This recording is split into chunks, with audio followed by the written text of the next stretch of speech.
Just bear with me as we fill up the room. We're going to get to the benchmarking really soon. I'm just posting the links out so everyone can see the benchmarks. We'll probably start in the next 2 minutes, so just bear with me, guys.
All right, we're gonna start things up.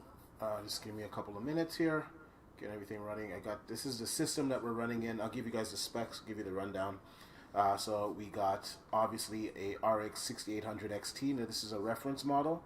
Apparently I got a really good bin card. I'm getting some really great clocks that you guys will see in the benchmarks tonight. I got 16 gigabytes of Corsair, I think it's called Vengeance Pro RGB, whatever. We got it at 3600.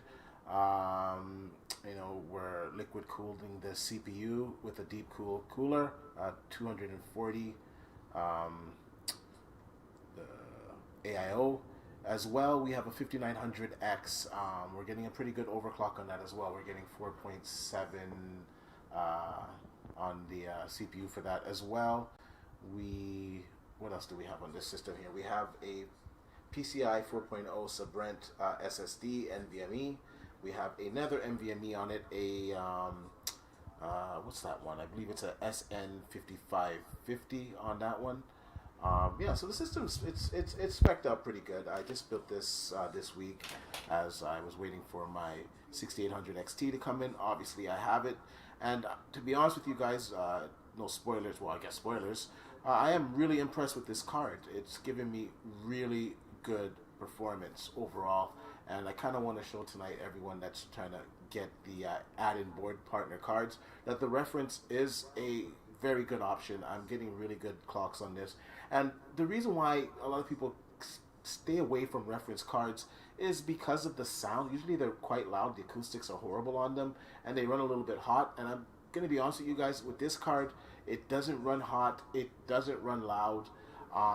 I was gonna get an AIB card. Actually, I wasn't gonna keep this card, but after seeing the performance on this card and starting to see some of the AIB benchmarks out there, I'm definitely gonna keep this card. I like the look of it. It's it's got a very, I don't know, it's got a very AMD look to this card. I don't know if there's such a thing, but I'm really enjoying this card.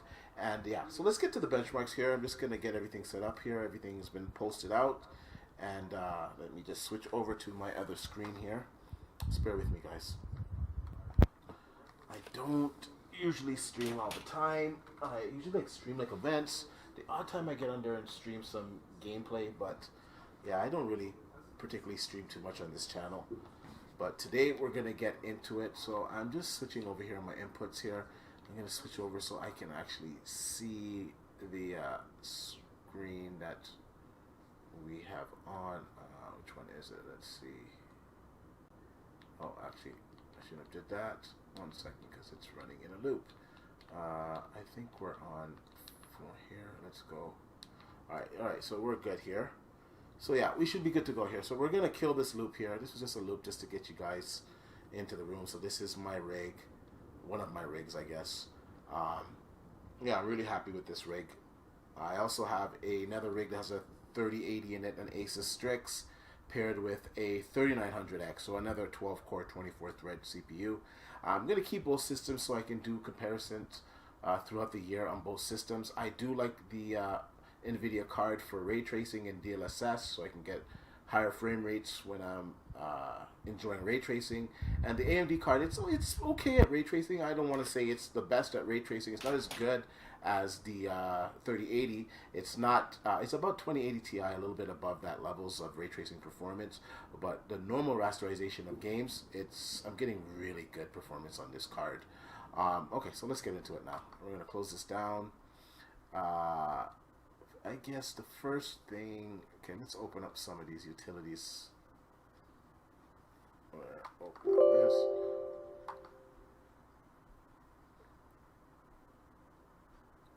Yeah, during this, I don't know, we might get a few crashes. That's possible. If we do get some crashes, don't worry, because obviously the computer that's streaming it, it's going to stay up. It's just the feed that might crash, and I'll have to reboot the system. So we might experience that. Like right now, I'm experiencing... Okay, there we go. It's opening up. All right, so... Okay. All right, so we're running our tools here. Okay, so we got that up. So let's you know what? Let's see what the settings are. Okay, so we're gonna open up here. I'll tell you what we're doing here. All right, so there we go. We see the setup. We are 2250 megahertz on the boost. It's a 6800XT. I see. Let you guys see the CPU. And we should open up some hardware info so we can monitor, you know, our temperatures and all the other settings in there. So we'll open up as well. Okay, we'll close that. All right, so we have this open in the background. All right, so we could take a look at the CPU here. The memory, as I stated, it's at 3600. Okay, the graphics card 6800XT. The CPU is a 5900X. Now, I have this at 4700 megahertz. It runs pretty stable. For some reason, when I run 3D Mark at 4700, it crashes, and it's the only thing that crashes. And if I run games, I run any other test at 4700, it passes it with flying colors. So I think it's something in 3D Mark that's just not agreeing with it, so they're probably gonna have to update it. If I do drop it down to like 4650, it doesn't crash in 3D Mark. But like I said, if it was a stability issue, it would crash all my games. And like my games are fully operational, like my editing programs, everything works. It's just 3D Mark. That's the only thing that crashes when I have it at 4700. Like we could try right now. I think most likely we're probably going to get a crash, so you might see a black screen. Don't worry, the system will boot up pretty quickly.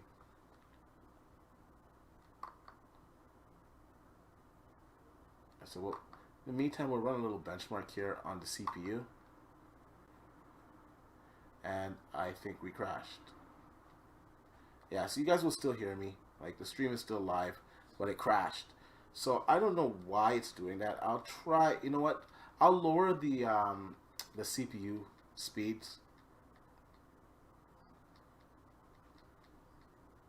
Yeah, I'm gonna lower the CPU. So you see how fast that boots? It boots up pretty fast because I have an NVMe using, you know, the 4th generation of PCIe. So it's fast. It's really fast. And I got a Sprint SSD, so like it's really fast. But yeah, what we're gonna do here is we're gonna exit out of this. There's a little bit of lag as the streaming software picks up the CPU. There we go. So what we're gonna do is we're gonna restart it, and we're gonna restart it here, and then we're gonna just lower the CPU clock so I can just do the 3D Mark tests, and then we'll put the CPU back up to 4.7.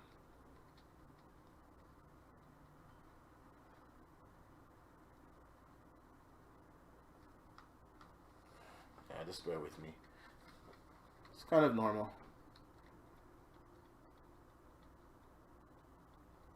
Yeah, it's just kind of part of the course when we're doing overclocking, all kinds of stuff. You're going to get some crashes because of stability. And we're trying different settings here.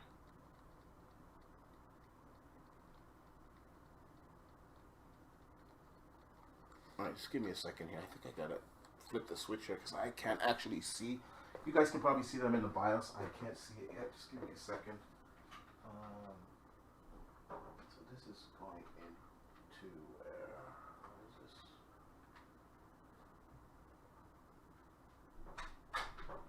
Okay, so let's plug this out and then in.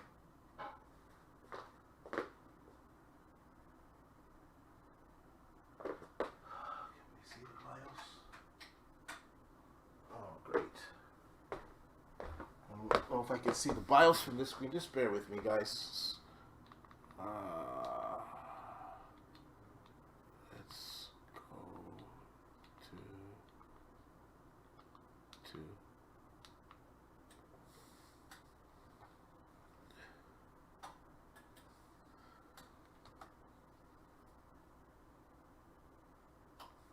okay, turn it off.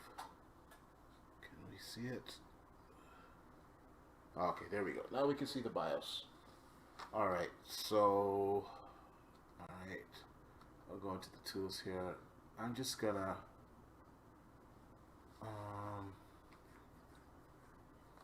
I'm gonna save this settings. I don't think I saved this one yet. So let's no, I don't want to exit. Cancel.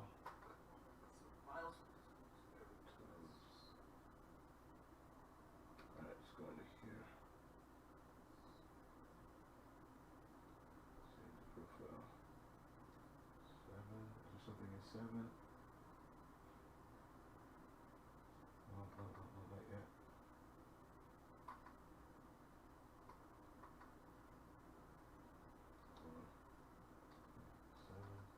Stable.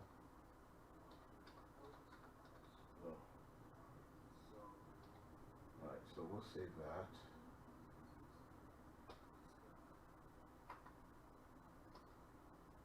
Okay. Alright, so that's saved. And now we're going to load up, I think 6 is pretty stable. That's, yeah, so we'll load up 6. Yes. Alright, we're going to get out of here.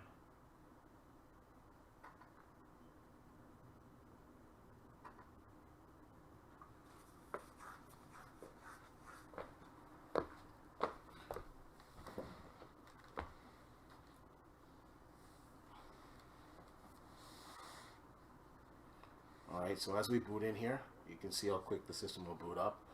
So we're going to run some tests, some 3D Mark tests. I don't know why on this system at 4.7 on all the cores, it just doesn't want to work with 3D Mark. Everything else, like I said, it works on it. So it is what it is. Alright, so we're just going to do some stock settings. And then after that, we'll get into the overclocking as you know people start to fill up in the room. Alright, so I think we're on 1 here. Okay, maybe we're on 1, maybe we're on 2. Maybe it's on 4. Yeah, okay, there we go. Alright, we're good to go now. And we'll close all this stuff. All this stuff is gonna open up in the background. Okay, so let's start. We're gonna open up this. All right, and now we're gonna run some 3D Mark. No, cancel. Cancel.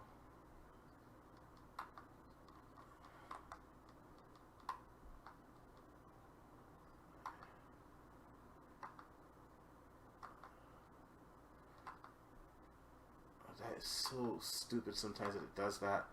I don't know, it sees my other computers, and for some reason it thinks that it's not installed when it's already installed. It's just, I don't know if I have too many systems on, too many rigs on this Wi-Fi or whatnot, but yeah, it's kind of annoying. Alright, so we're gonna launch this here.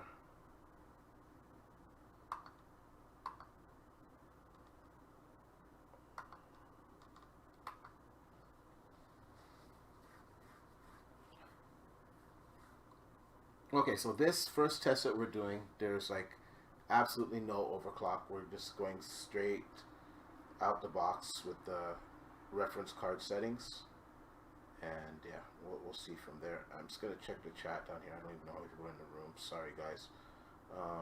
Let's get to it. Videos.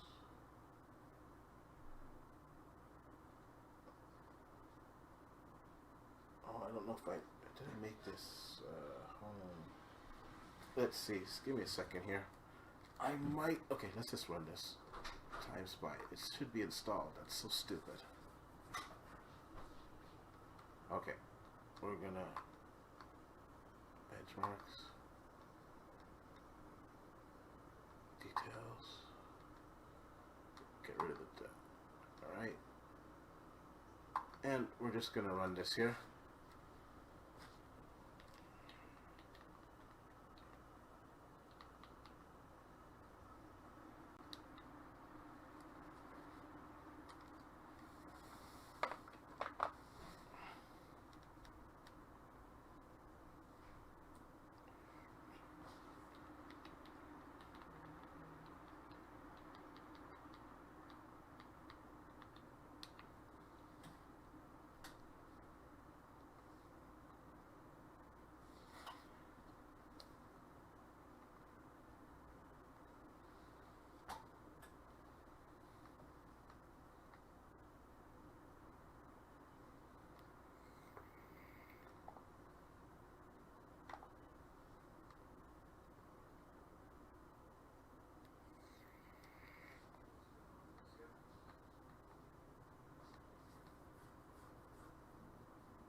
Yeah, so we're just running basic tests here, just without anything overclocked. I just made the video go live, so people should see it now.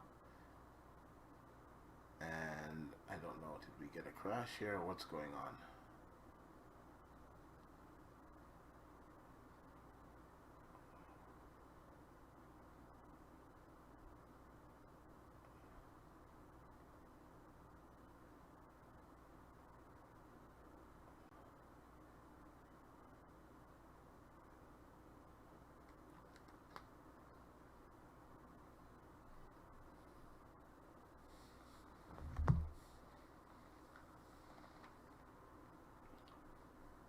Alright, there we go.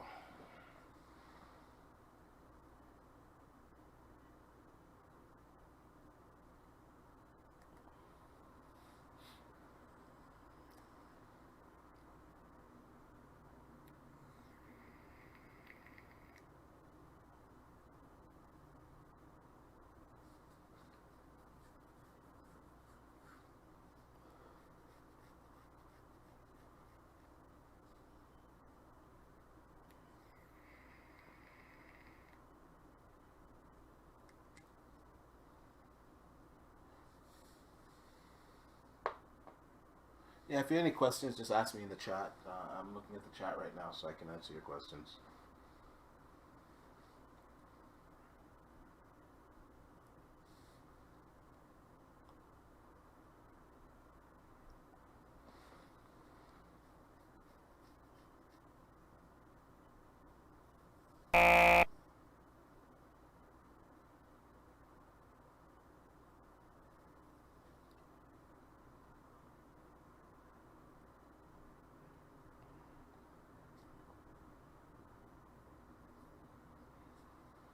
Yeah, I'm not gonna really do a long stream tonight. I just kind of want to just test out my software, make sure everything's working, run a few tests.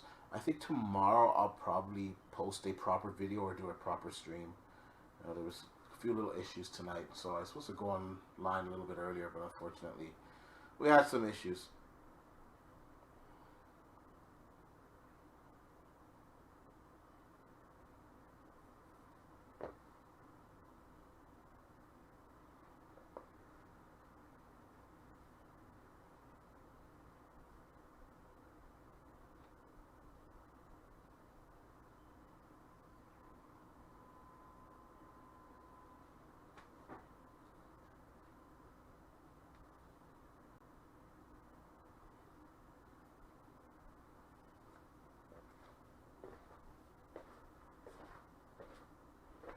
Yeah, I don't know why we're getting. I don't know why it kind of pauses at that screen, and you see it's pausing on the live stream. That it's like a black screen, but it's not crashing. I think that's something with the capture software.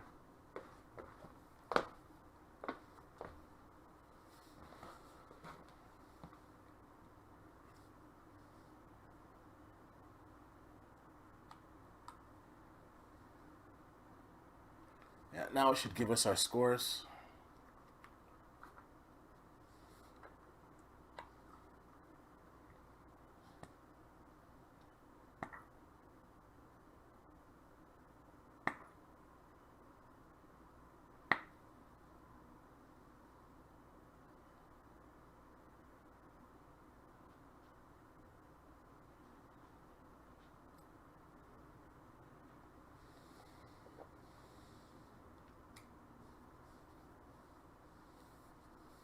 So it should give us the stock results here.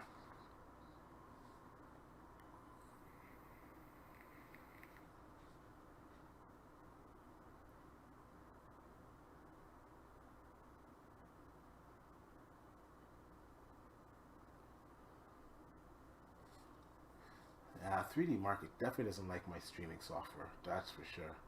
3D Mark it can be finicky sometimes, a little bit. It's a very good test, but I don't know. It's just a little bit finicky with my recording software.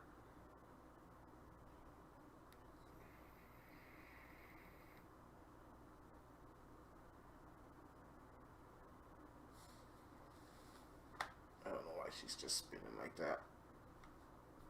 There we go.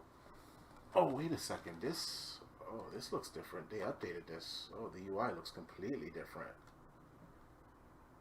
Okay, so, alright, so, oh, it gives you like estimated performance. That's new. Okay, that's interesting. Okay, so we got 16. That's it's okay score. Let's look at our graphics score. Our graphics score is 17,051. CPU score. Yeah, so they updated the UI in the last 24 hours because when I used it yesterday, it didn't look like this. Yeah, so you can see the clocks here. The CPU is at almost 4.7. I don't know why. I have to downclock it a little bit just with this application. The rest of the applications, I have no issues with it. So honestly, tell you guys, I don't really want to concentrate too much on just like the stock clocks because I never use stock clocks on anything that I get. I always overclock it to the extreme, so I don't see why it would be any different here. So we're just gonna go straight to like my overclock results. Like stock, this card is pretty good stock, obviously, but it's also a great overclocker, and I do suggest if you pick up a 6800 XT that you overclock the heck out of it because it's a fantastic card. So right now I'm just going to go to some of the overclocks that I've already tested over the last few days that I know are stable. So we're gonna try those ones right now. So there's a few things you can do in here. You have manual control. You can undervolt it just with one click. You can overclock it with one click. You can overclock the RAM with one click. Personally, I just like to manually overclock it, but I guess for the average person, just click overclock and it should just give you a natural overclock, right? So it's going to scan my computer and see. So 2454 is a stable overclock on this system for me that the system's detected. Like I said, I like to overclock the heck out of everything. So let's go right to the clocks that I've been working with on this system. Now, to be honest with you, this system here, well, my what's the word that I'm looking for? My sample, it's overclocking high. So right here, I got it at 2616 megahertz as the minimum frequency, and I got the maximum set at 2791. Now, I got a pretty aggressive fan curve over here, and to be quite honest with you, it's still pretty quiet. I'm used to AMD cards just being freaking loud, but it's still extremely quiet with these fan speeds. Now, you can switch over to 0 RPM. I think for this test, we'll bring the fan speeds just a little bit down, like a little bit something more realistic. So let's take this down a little bit. I'll take it down to about here, and let's see how our temperatures fare, right? And we have it at 925, the voltage. Now, that's another thing. Let me just apply the changes here. I found with my sample, once again, that it undervolts like crazy. I have it at 925, and honestly tell you, I know it's really low, but it's completely stable in games, and I'm getting fantastic performance. So I don't know if I just hit the silicon lottery with my sample, but I'm getting really good results. So let's go back and let's run that test. I think we got 16 something out of the last test, so we're gonna run it now with one of my overclocks. And let's go back to it here. All right, we'll go back into it, and we're gonna run it again.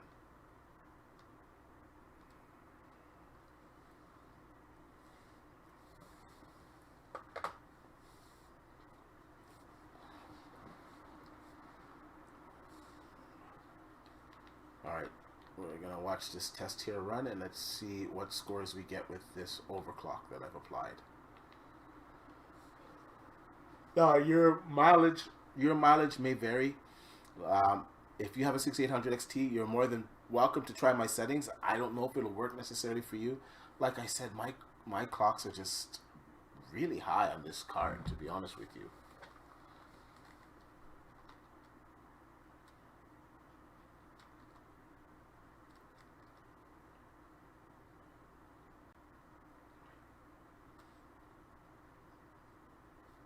You know what? I'm going to kill this test. Hold on. I'm going to kill this test. Just give it a second. Yeah, I intentionally killed that test. I want to get the overlay working on this. Hold on a second.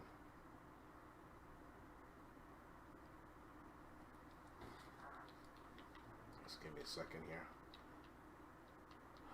That's one thing. We really are going to need some new capture devices for all of these new graphic cards and consoles, because there's nothing currently right now that will capture 4K 120 hertz.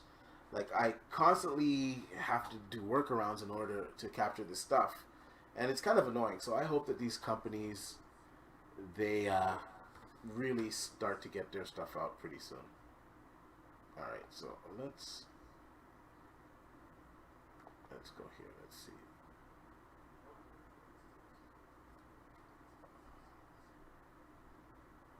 Let's just close that. Alright.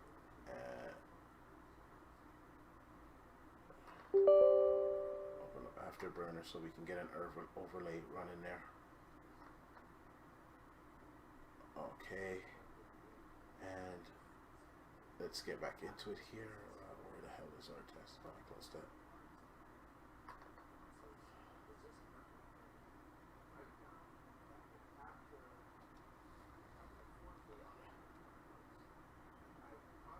Now, once again, if you're just joining, this is with an overclock, so it's a really aggressive overclock. I'll show it to you after. I believe it's like 2615 minimum, up to like, I don't know, 2754 maximum megahertz on the cores there, and I've undervolted it to 925 millivolts, and it's running fine. All right, so here we go. All right, so we're gonna just run this test here. Run.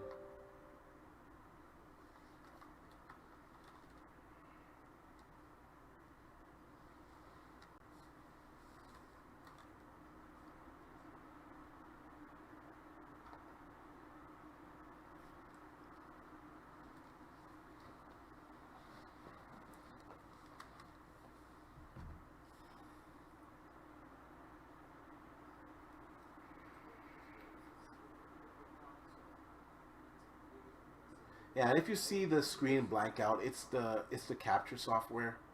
Um, it'll blank out for a little bit before the test start, or sometimes after the test for a little bit. It's not the stream. The stream is fine. It's just the capture device. And like I was saying, it's one of my gripes. All this new tech, we need a new way to capture everything. Okay, we got two overlays working now, where before it wasn't even working. That's why I had to turn the other one on. So we'll turn one of them off. Where's it? Also, there we go. All right, so we can see the you're getting 293 watts in there. 300 watts, 290. It kind of bounces around 290 to 300 watts. I've seen the odd time it go past 300 watts. And this is a reference card, if anybody's asking. This is not a AIB card.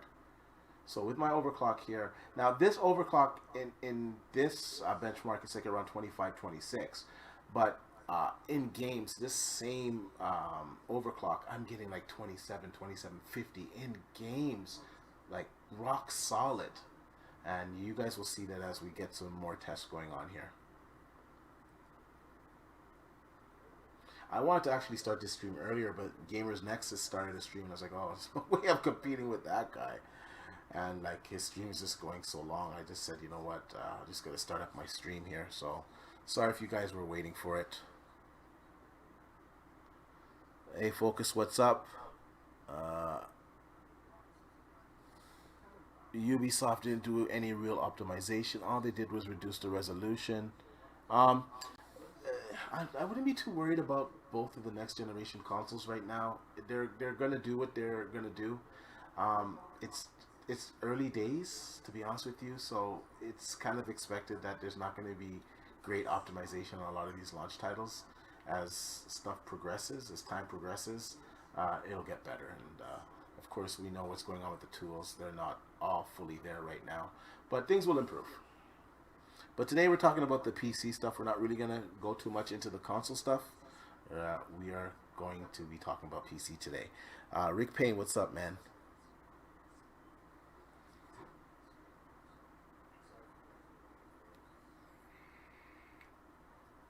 All right, so we look at the clocks here. Pretty good clocks.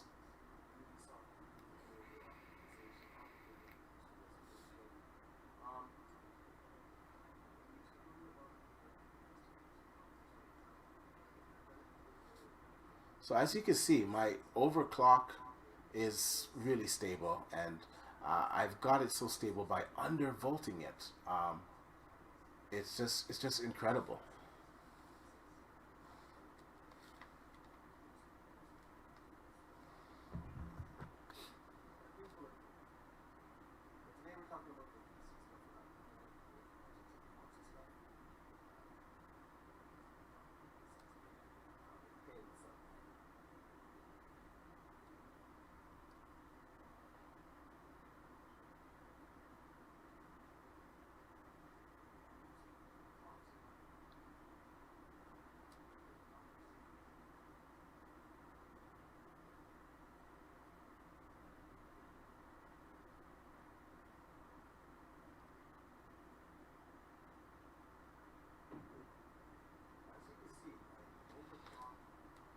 Yeah, so I'm really happy with it. 925 millivolts, and I'm getting, you know, clocks, in-game clocks at 2700 megahertz or 2.7 gigahertz is just incredible. Um, and I think, be honest with you guys, I think AMD has kind of handicapped these cards. I think they've artificially held them back a little bit because we're hearing some things that the 6900 XT is getting somewhere up to 3000 megahertz, which is just crazy. And I'm hearing that these cards are kind of hard locked at 2800 megahertz. So I think there's a lot of headroom left on these cards. I think some guys are probably going to offer some type of BIOS mods for these cards, and we're going to see even more performance. But in my early testing, I have an Asus Strix 3080, and this overclocked is beating it. In fact, some of my test results are like beating a 3090, not across the board obviously, but in some games it's beating a 3090 with my overclock, and in some other games it's come really close. Now for the value, if you can find this card at MSRP, is great. Now we're starting to find out that these AIB cards are priced a little bit higher, but it's also appearing that they might be getting better performance by quite a bit, that they overclock. You know, you're getting like 10, maybe 15% on the overclocks on some of these cards. So I don't know. I still think the AIB card shouldn't be more expensive than a 3080. If you can find a card, if you can find a reference card, I think that's just the way to go right now. Hopefully you get a well-binned one, but I'm impressed with this card. So let's see the result that we got over the previous one at stock.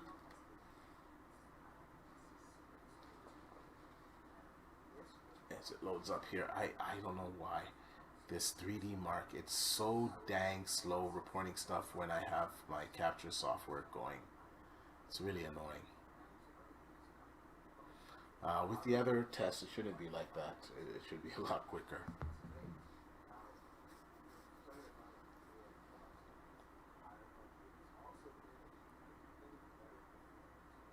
What's this game called? This is not a game. This is a benchmarking tool. It's 3D Mark. So they have different tests in there. They have like ray tracing tests, all kinds of different tests they have. Okay, so we got a higher score on my overclock. Let's just make the screen bigger. So look at that graphics score. 19303. CPU score kind of stayed the same. So we got 20 frames per second more on this overclock. 20 frames per second more. So let's go to the results here. It's probably going to open up. Let's go to results. Hold on. Actually, we can see some stuff in here. You can see all of our frequencies. You can see my CPU. 5900X. The GPU was running really cool, 66 degrees. It was at like 98, 99% load. Frequency pretty much stayed the same of my CPU and of my GPU. And there should be a tag here to see my results online. Yeah, there we go. So now we can go online.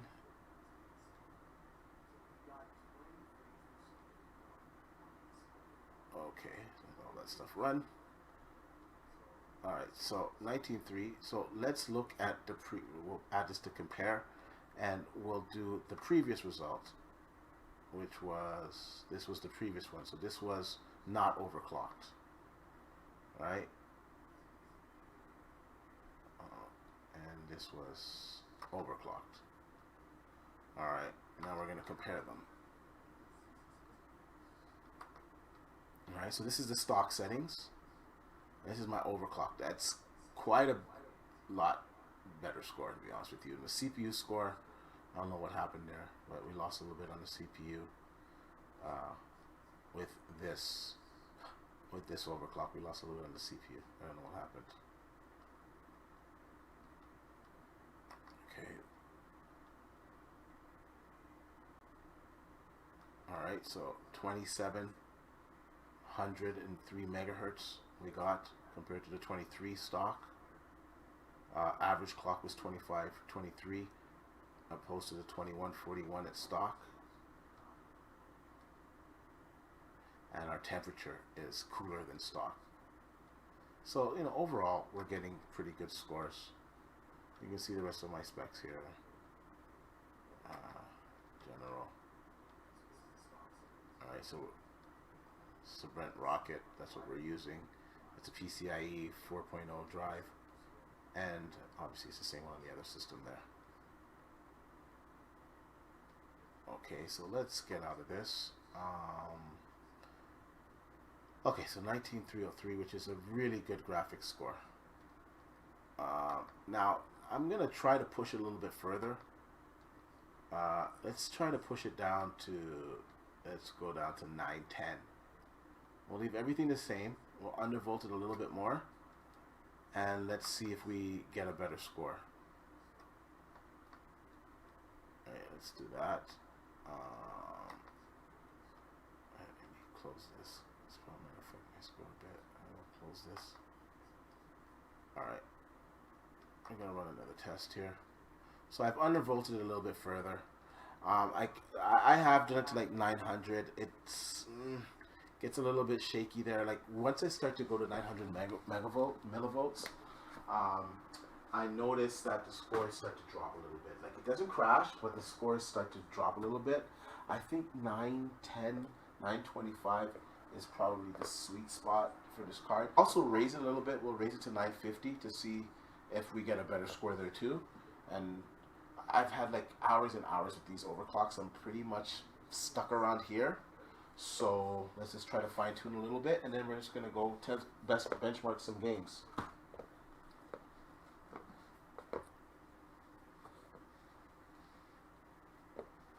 Oh, let's go into the chat here. You sound really far away from the mic. Yeah, because I am. I am far from the mic, yeah. Okay, that should be better. Is this card full RDNA 2? Oh man, why are you gonna bring up? Why are you guys always so harsh on the Xbox, man? It's a good console. In time, you're gonna see all the benefits of RDNA 2. It's early days. Like, this card is RDNA 2. It just came out last week. It's not even using any of the features really. So we're gonna have to give it some time. And yes, you will notice a difference. Would I have King's Blood on? No, I would not have King's Blood on my show because he is strictly an NVIDIA guy, and he can't be objective. So no. I don't know. Yeah, but yeah, you know what? Yeah, he used to be a console guy. He loves his PC now, and he's a big NVIDIA guy. And yeah, we go back and forth over the cards. He got a 3090. And he's happy with his card. I keep teasing him that the 6900 XT is going to beat that card for a fraction of the price. So let's see if that remains to be true. Well, I actually know the answer to that, but you guys will find out on the 8th of December. But yeah, that's an idea to have him on one day, or maybe we just play against each other or something. But yeah, he's good peoples. Like we troll each other, but you know, he's good peoples.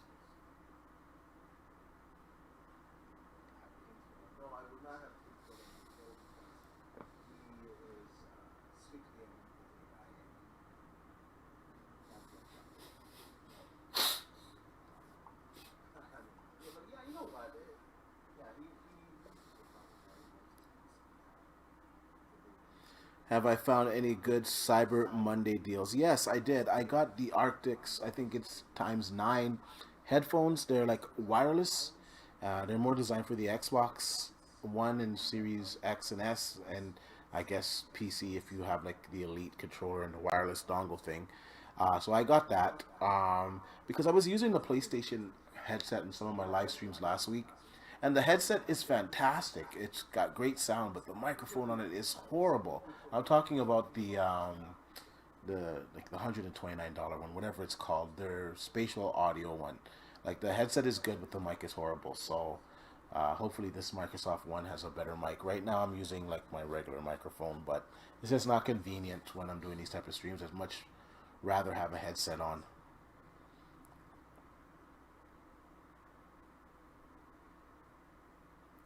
$3080 Ti. Cletus, the 3080 Ti is, first of all, it's not coming anytime soon, and it's going to disappoint you because it's going to give you like 5%, maybe 6% better performance than the 3080. So it's gonna give you like 7 frames more, 5 frames more. So if you could find a 3080, go out and grab yourself a 3080. I know a lot of people are like, oh, it doesn't have enough RAM, but the speed of the GDR6 times is is sufficient enough. I don't think you're going to run out of RAM anytime soon. I think you'll be good at least for the next 3 years. But the 3080 is a great card, man. Honest to tell you. So I wouldn't like specifically hold out for the 3080 Ti because, like I said, you're going to get like 5 frames more, and for the price increase, unless they drop the price, maybe they'll drop the price and maybe it'll be worth it for the 5 frames. But if it's more expensive than the 3080 for 5 frames, it's not worth it, man. Unless it's like maybe $10 more.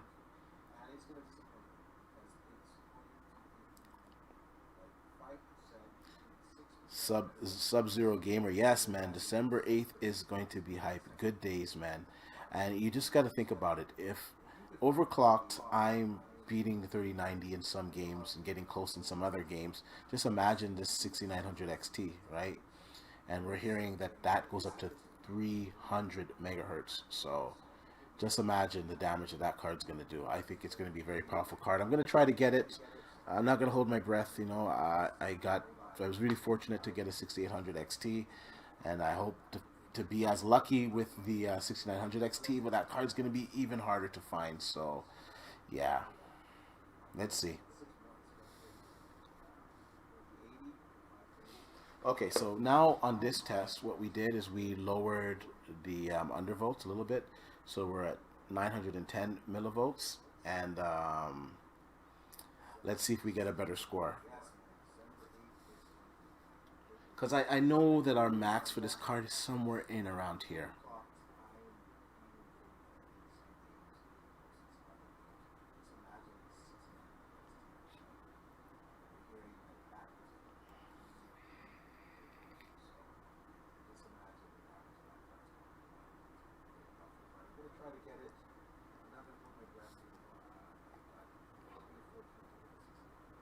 Alright, so let's see what scores we get here. Are you and the boys going to do a pre-VGA show podcast? I don't know. I don't know what's going on with the game show. I don't know what we're going to do yet. When is that show?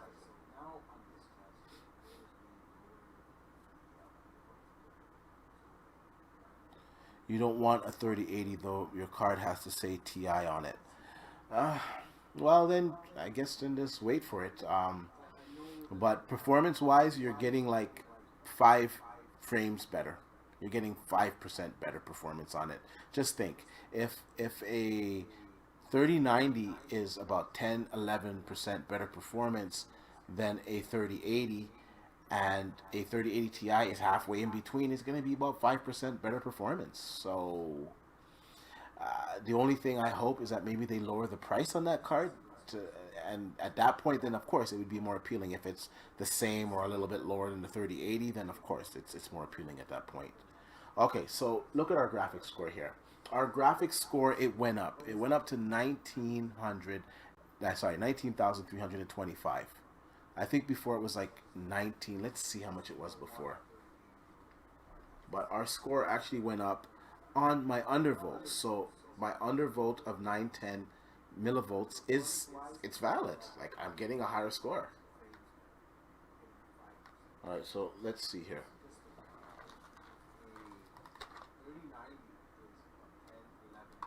All right, so we'll get out of there. Oh, actually, I did the wrong thing.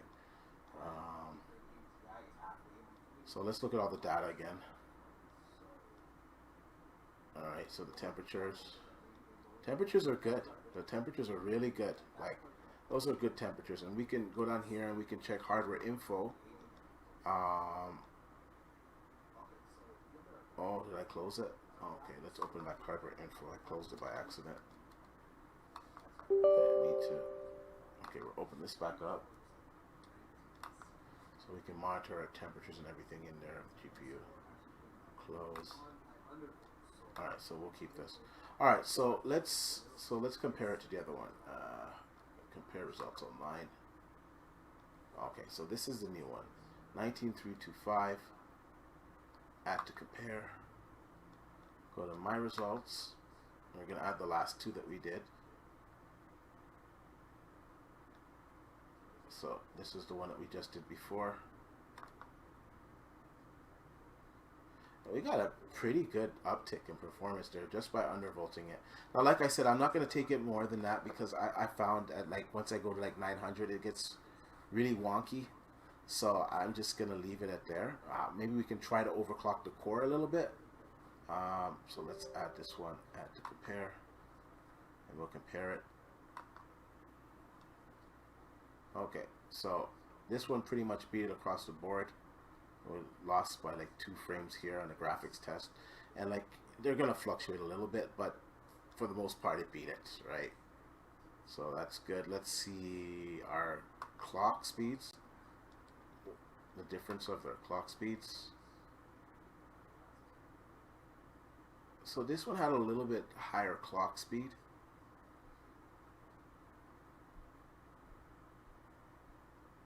And they're both about the same temperatures. Yeah, so they're pretty close within each other, but yeah, the clock went a little bit higher, but I don't know. They're both pretty good results, to be honest with you. So we're going to keep it at this one.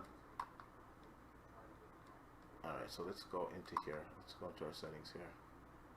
We're going to keep this one. So I'm going to save this one because it's stable.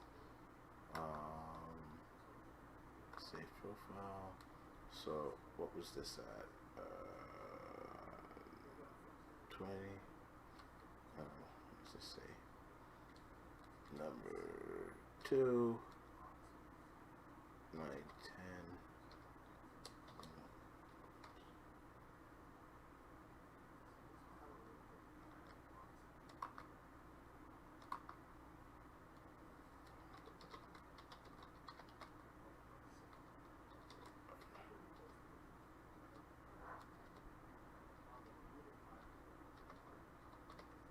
Let's just save that. So we're gonna save this. All right, so it's saved. Yeah, I don't know. I can't see us going any higher because we're pretty high. 2791 as the max. That's pretty high, man. It's pretty high. And our temperatures are fantastic. I just don't see how I can push it anymore.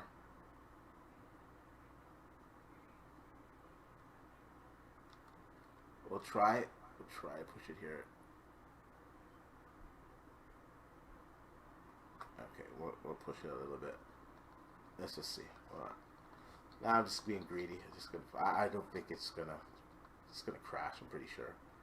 But we're gonna try a ting. You know, we're gonna try a ting here. All right. So let's go one more time on this one, and then after that we're gonna move on to some other tests. Yeah, just trying to stabilize our overclocks here. See what's the most stable overclock that I get.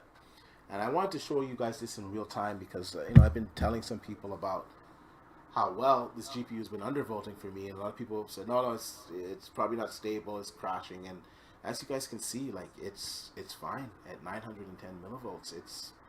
This undervolt is fantastic. I'm getting really, really high scores.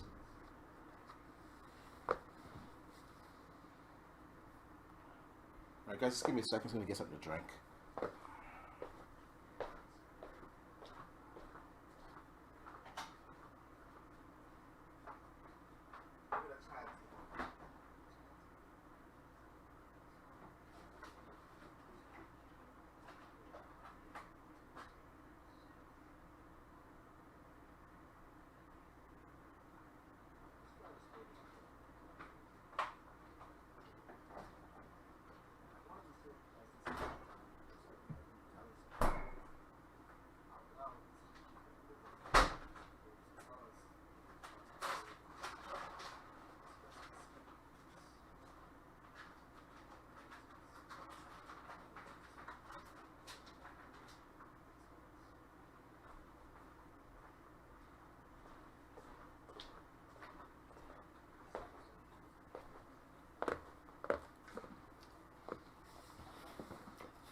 Well, it hasn't crashed yet.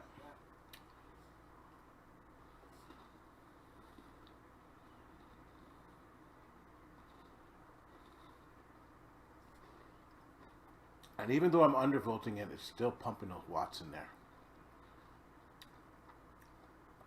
297, 295, 290, 296.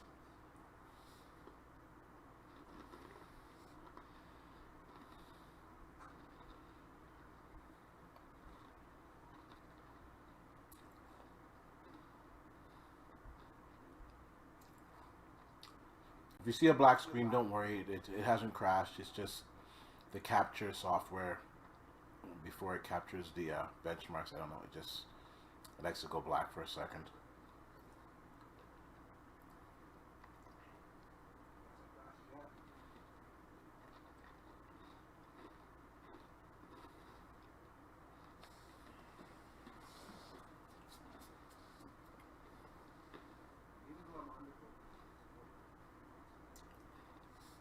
All right, here we go.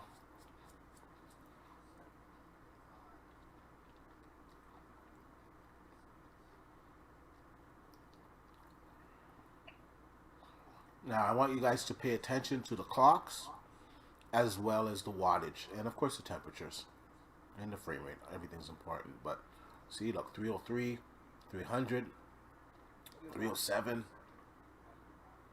Like, she's getting power. And the clocks, they're not fluctuating all over the place. That's another thing that I have to commend AMD on. Their previous cards, I was so used, especially my Radeon 7, I was so used to the clocks fluctuating, going all over the place. The clocks on this, they really stay close to the target. Like, look, we just hit 26 over there. 2606, 2616, 2635, 2639, 2615, 2613, 2620. It's pretty close. Like, it's not bouncing all over the place like previous cards. And look at the temperatures. We're at 64 degrees, 65 degrees, and you see my fan curve from earlier. I think the fans are like 60%, 70%. It's not loud at all, and we're getting great temperatures. And just look at those clocks.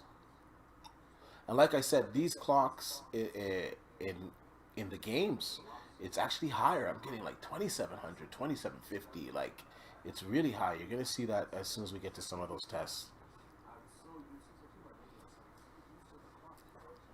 And I'm really impressed with the 5900X as well. It's such a great CPU. I don't need to pump as much voltage into that CPU as I did with Ryzen 3 or even the previous generation or the generation before that. AMD's really killing it, man. They really came out swinging with their Ryzen 5000 CPUs, and now these 6000 GPUs. I think once gamers get their hands on it, they'll be very happy. Unfortunately, right now, you can't get your hands on any of this stuff. Like, it was very hard for me to secure a 5900X. I got mine on Newegg. I saw it, like, it came for like a second, and I just happened to see it at that second and order it. And I haven't seen it since. It's like a unicorn. I feel really fortunate to be able to have a 5900X and a 6800XT, and I feel bad for everybody that's trying to secure these new cards or trying to build a new system. It's just really difficult right now to get any type of new hardware. And, you know, if you say, oh, you know what, forget it, I'll build a PC next year, I'll get a console, you can't even get the consoles. You can't get a PlayStation 5, you can't get an Xbox Series X.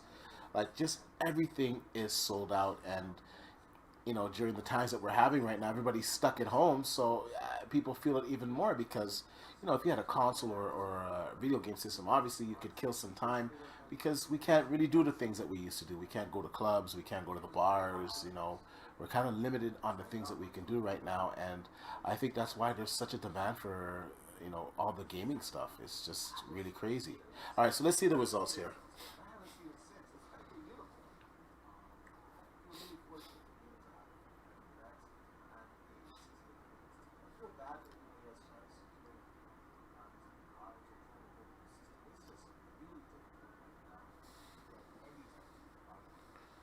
Yeah, I don't know why. Like I said earlier, just takes a while to tabulate it while I'm streaming it. I don't know, something with this software just takes longer to tabulate it. Have you gotten the SAM feature enabled on your 5900X? I'm not sure. I don't know if there's even a toggle for it. There probably is a toggle, so I would say I probably don't have it enabled. Uh, SG Rake. Yes, I am testing my newly arrived reference model. Yes, I am. Actually, this is from Made in Dade. The driver support's really good with this. Okay, so you see here, my scores dropped. My graphics scores dropped. So yeah, so we reached the max overclock. So yeah, my scores were actually worse here. So we're gonna go back to the previous overclock and we're gonna leave it there because we regressed here. We were getting a score of like 1900 and uh, 19,000, I don't know, 330 was our score, and now we're getting like 18,972. So we regressed there. So this overclock is not good. This one is not good. So what we're gonna do is we're gonna load that other overclock that we just did, and we're gonna keep it there because this was working nicely. And that's it. I think that's pretty much maxed out for this card, and I think it's a good result, to be honest with you. I think it's a fantastic result, and we can, even with these clocks, I can still apply the 0 RPM so that when it's not working it's quiet, but just for these tests we're just going to leave it the way it is. Alright, so now I want to try one more test over here.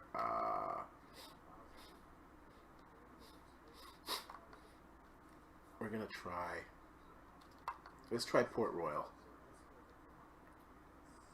So this is with ray tracing,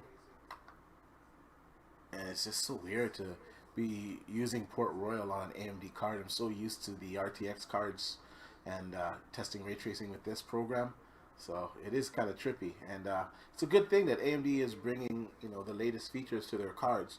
Gamers truly have a choice now. You don't have to decide, you know, whether you want ray tracing or not. You can also enjoy that on AMD's platform. Now, I will say that the ray tracing is better on NVIDIA's, but there aren't a whole lot of games that are using ray tracing now anyways, so I don't know if it's really extra selling point. Well, I guess if you like ray tracing, then I would say the RTX 3080 is a great card, but this is a fantastic card too, as you're about to see. Alright, so let's run this test here. I haven't actually run this test on my card yet, to be honest with you. So it's going to be interesting to see the results.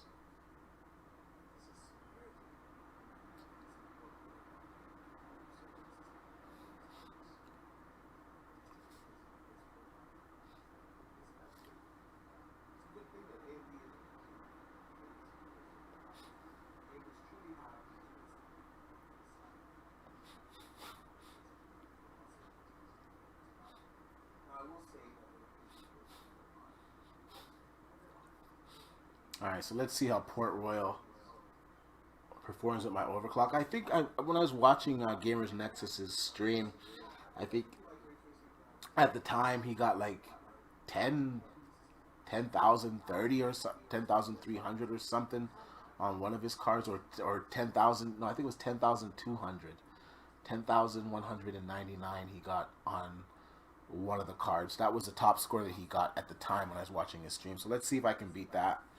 I probably doubt it, but let's see.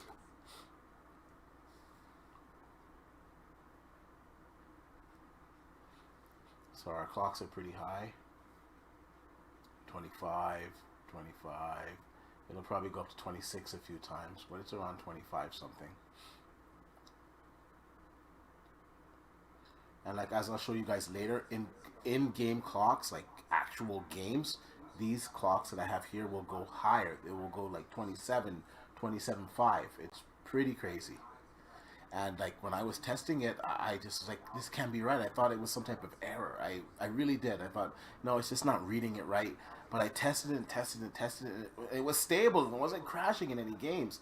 So, you know, I have all you guys here as my witness tonight. So you guys can tell me if I'm crazy, if I'm doing something wrong. Let me know in the chat. But, man, I can't complain on the performance on the reference 6800XT. Like, I wish you guys could hear the card. It is so quiet right now. Actually, I could probably let you hear the clocks. Actually, I'll bring the mic towards the computer there. Let you guys hear it.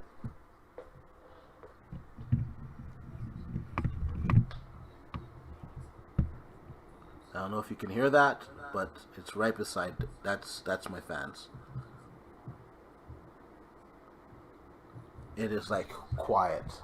Like AMD did a fantastic job on the cooling for these cards, man.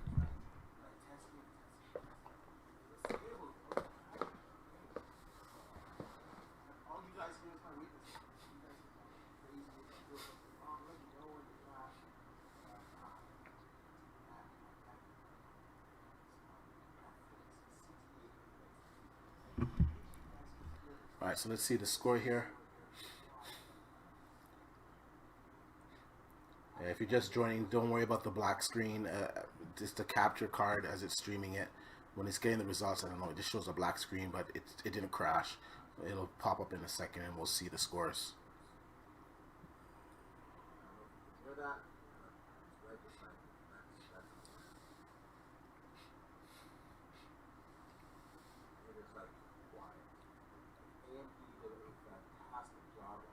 All right, so let's see here.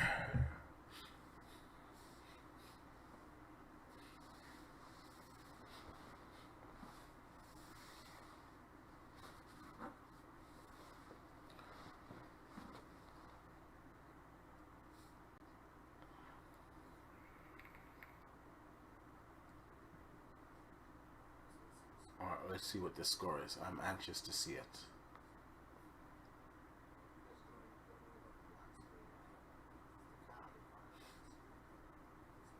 Come on, give me the score.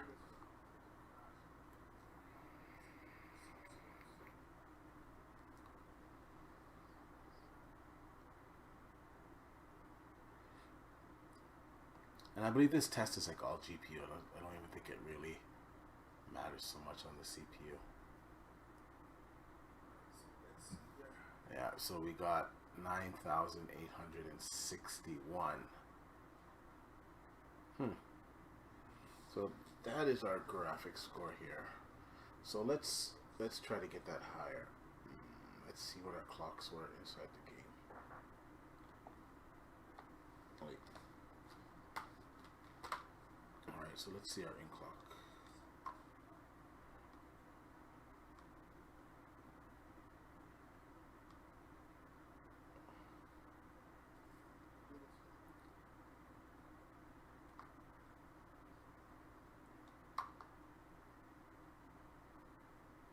Wow, so the best score in the world is 10.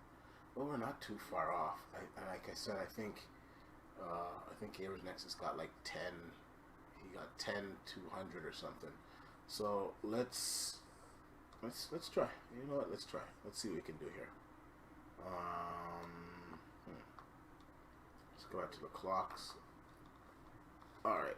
So. Let's increase our fans just for testing. Like, I don't really care about the acoustics right now. Oops, I just want to do some testing, so we'll put the fans up pretty high.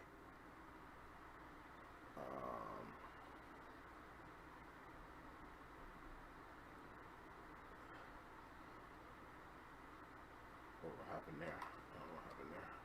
Put our memory all the way. That changes.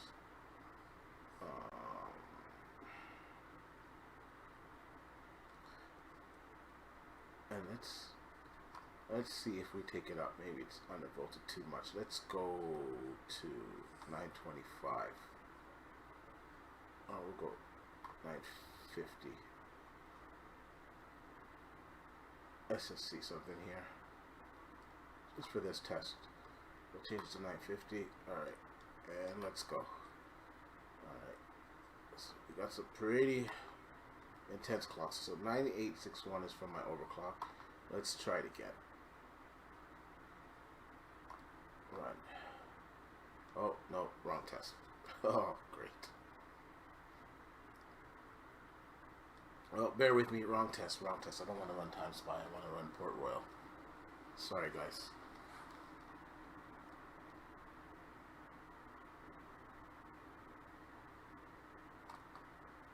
see if we can close that there. Open it back up. It's probably going to tell us that it's already running. Of course it will.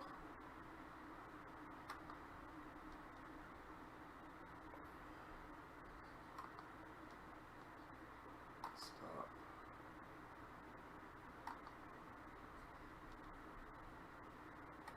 Yeah, sorry guys, I hit the wrong test. Just bear with me.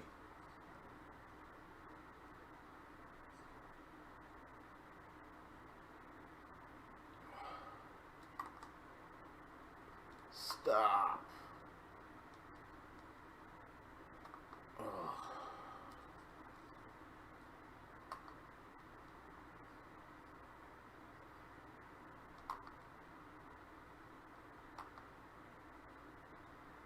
And just close it completely.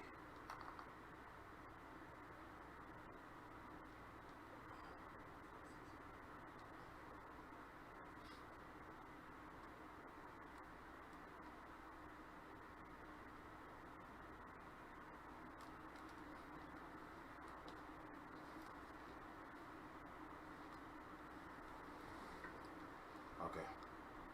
So now we just overclocked it a little bit more.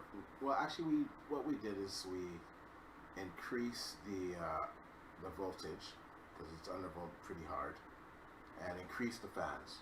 So let's see, because I know a lot of these guys, they're doing it in an open bench test. So like I'm actually running my system in a real rig, so it's not open. So that has to be accounted for something as well. Okay, so let's run this one. Let's see how hard we get.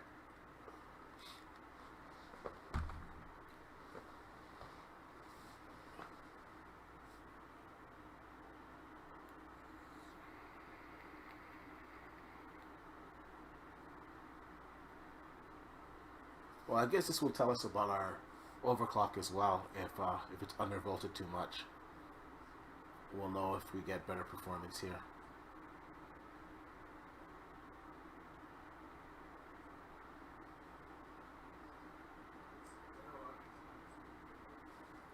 Let me get to the chat here for a little bit.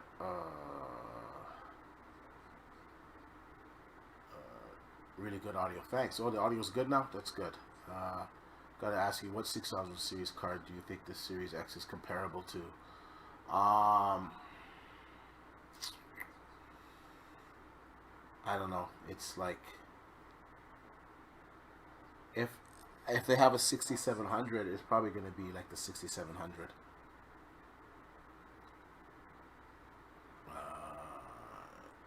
Yeah, it is amazing the clock speed they added.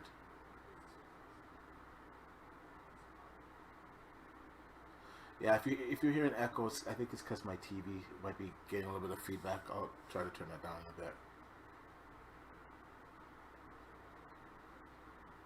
Yeah, RDNA 3 is going to be crazy for sure. If this is what they did now, and from the stuff I'm seeing, it looks like they're holding back as well. So, yeah.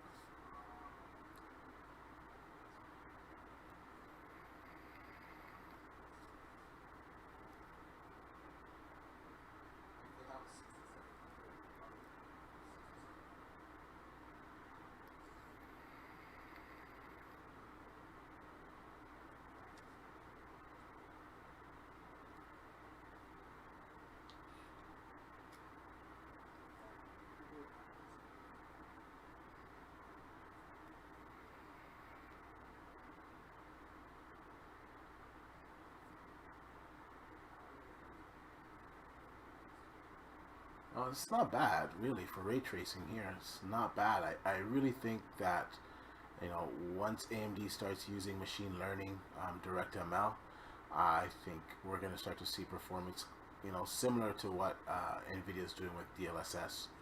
I've seen some of the machine learning stuff in the documents and this what Microsoft plans to do with that technology, and I think it's really gonna make a big difference on the Xbox Series X, and I think it's gonna make a big difference on the big Navi cards too. Hopefully, we get to see this implemented pretty soon.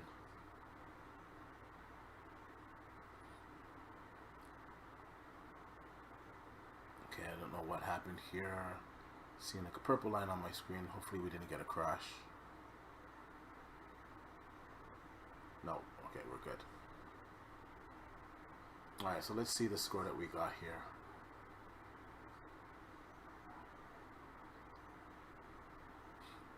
I think last time it was like 9,800 something. And all we did was increase the fan speed and gave the card a little bit more voltage.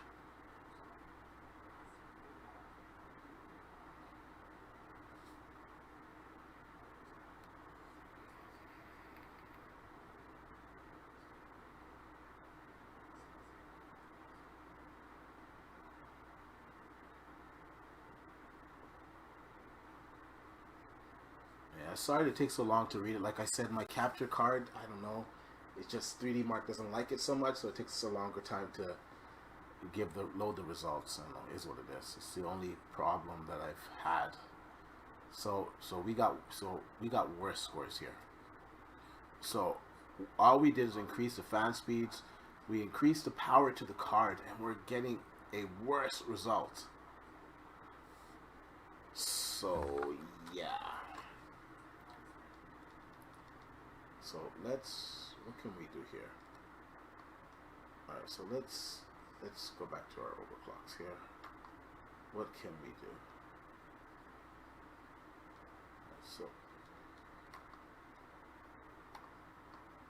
So let's load a different overclock, because that's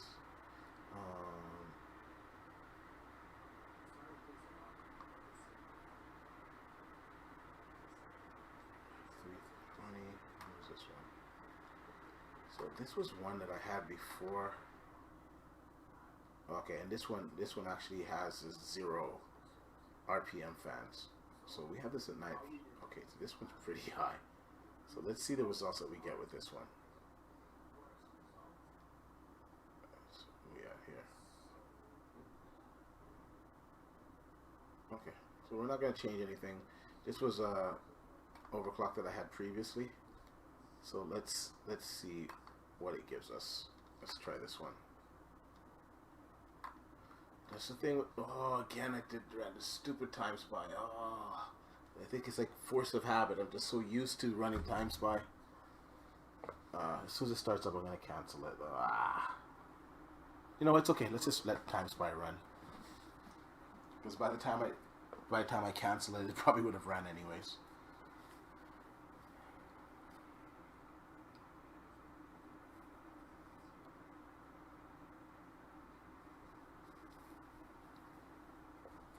Right back, guys.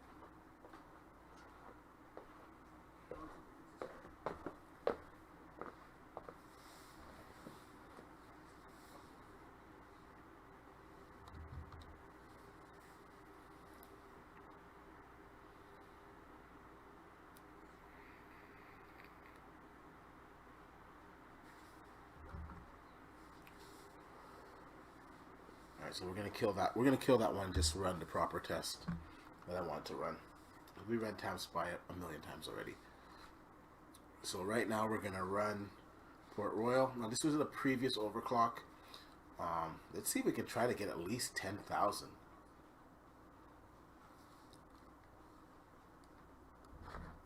Okay. Yes, we know.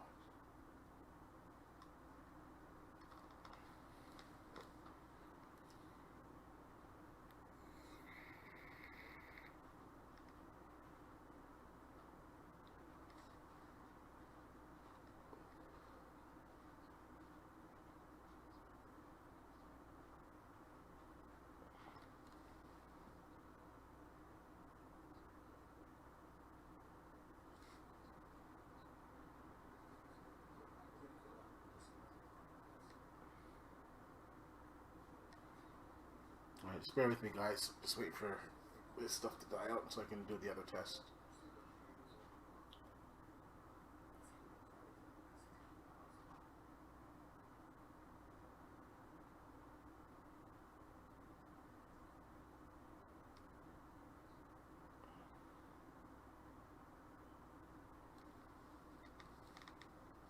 Wow.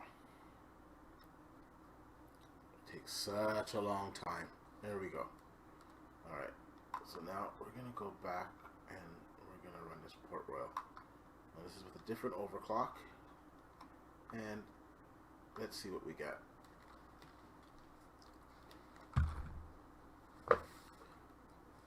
I'll be right back, guys. Just watch the benchmark. If you see the screen black out, don't worry. The test will run. You'll see it pop back up. So it's just the capture card, the way that it gets the information when it's about to start. It goes to a blank screen and then it comes on.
Alright, so let's see what scores we get here.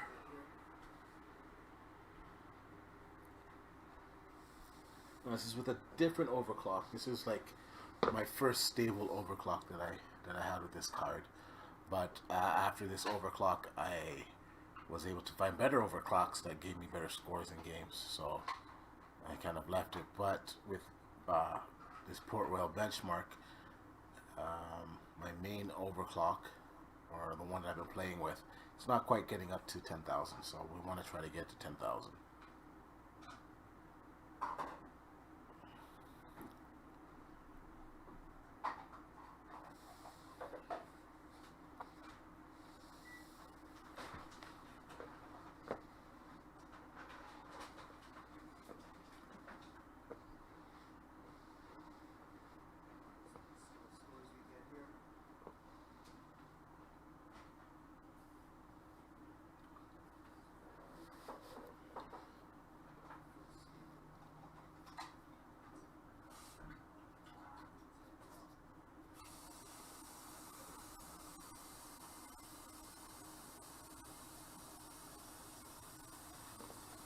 Alright, let's see.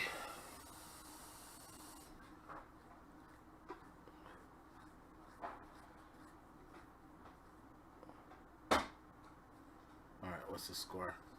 No, so that's a worse score.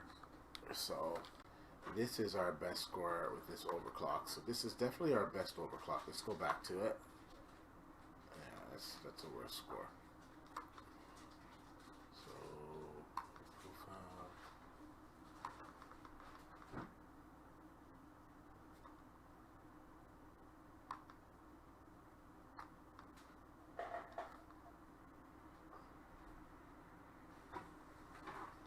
So this is our best one so far.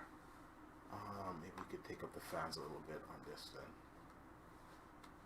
We might get a bit better score.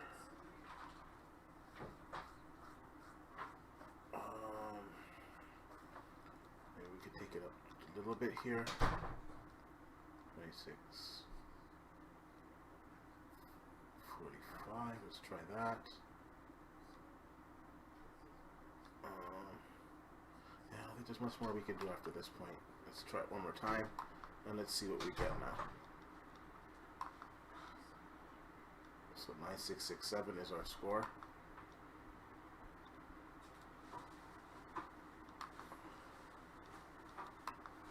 And let's see.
Okay, it looks like we're getting a little bit better result here. Let's see.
Okay.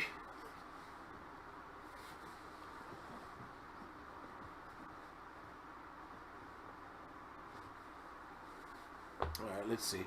After this one, I'm just going to decide on what clocks I'm going to stick to. If it's not higher, then we're just going to stick to the number one that we had. It was like 98. It's close.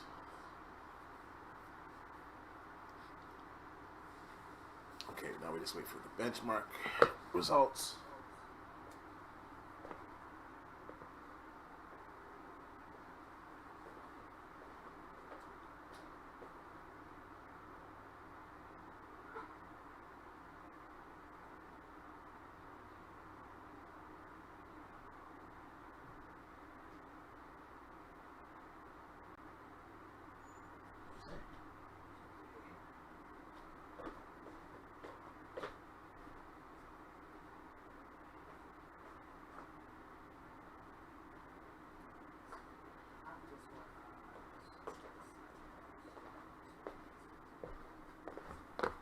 so let's see what we're getting here.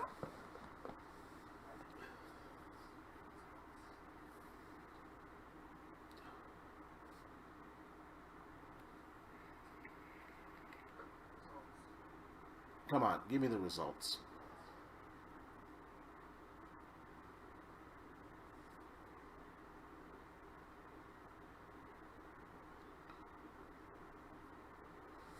Maybe some of these super chats.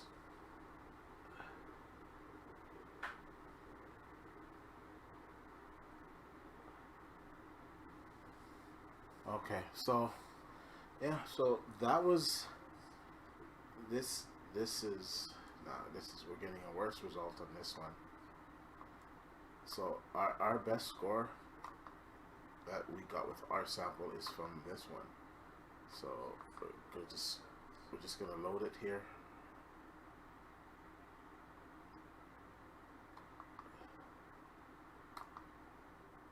And this is it. This is the best one that we've gotten so far. So I guess we just leave it there. I guess the only thing that I could do at this point is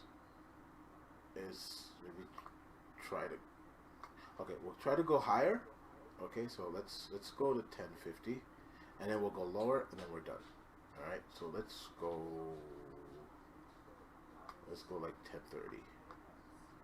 All right, apply changes. So we're not undervolting it as hard, and we're leaving everything else. This is the same tops performer, but we're just changing the voltage. All right, so we're gonna run it again. I know it's a little bit boring running the same tests, but at the same time we want to make sure that we have stable clocks before we go on and test in other games, right? And we have to make sure that we're getting the most performance that we're getting. I have a bunch of games that we're going to test tonight. We're going to test Watch Dogs. We're going to test Assassin's Creed. We're going to test Gears. We're going to test a lot of games. So that's coming. So sorry for you guys, that are waiting to see that stuff. I should have did this stream a little bit earlier, but it is what it is. But we will get to those games. I would say maybe in the next 10 to 15 minutes, we're going to get right into the games, and we'll get out of these 3D Mark benchmarks.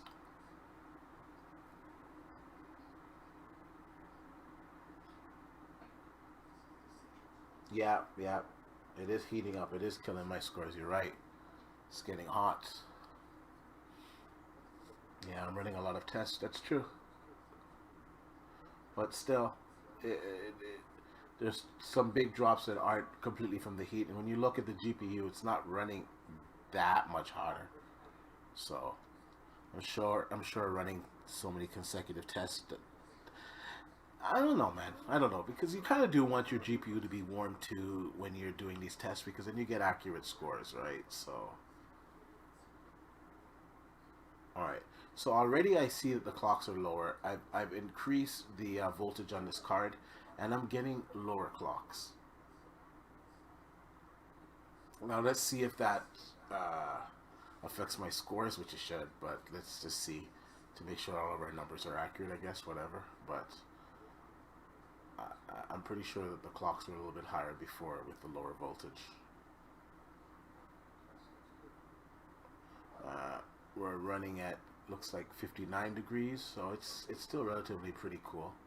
The fans aren't 100%. I think the fans are like 70%, so that's good.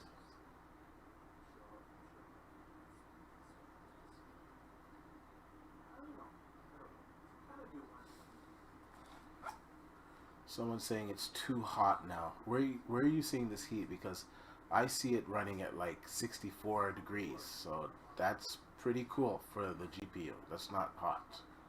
So when you start to get like 75, 76, then we're starting to get a little bit warmer. But in the 60s, that's not hot at all.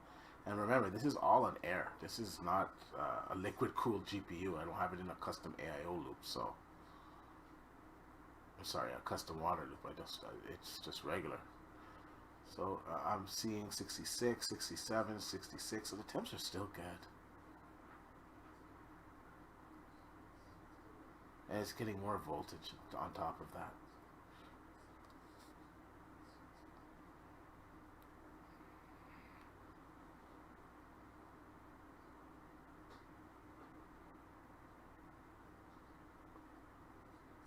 Oh, you were reading some wrong numbers. Okay. Yeah, because I was like, where is this heat coming from?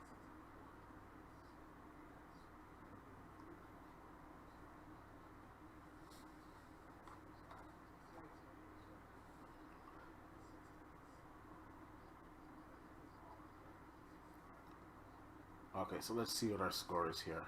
I think the top one was like 9,800 something.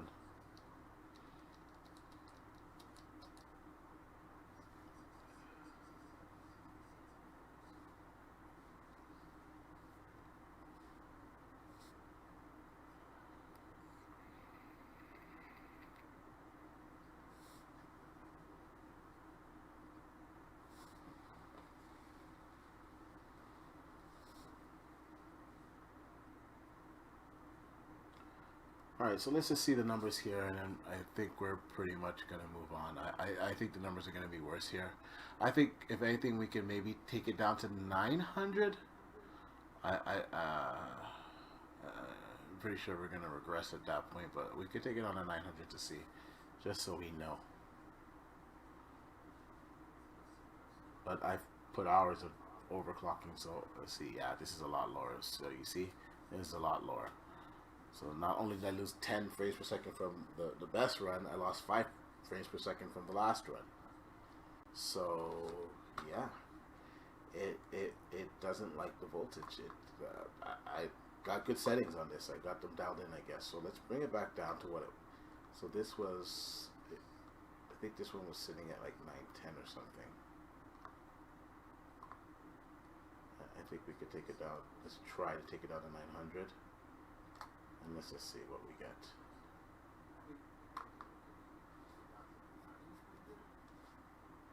But I'm pretty sure we're...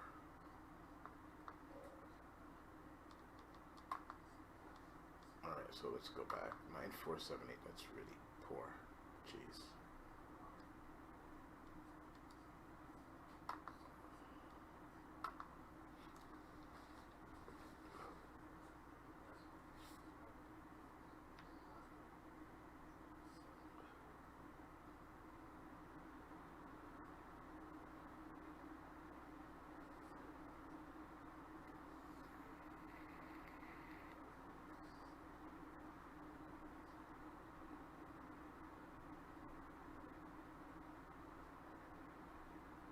Let's see.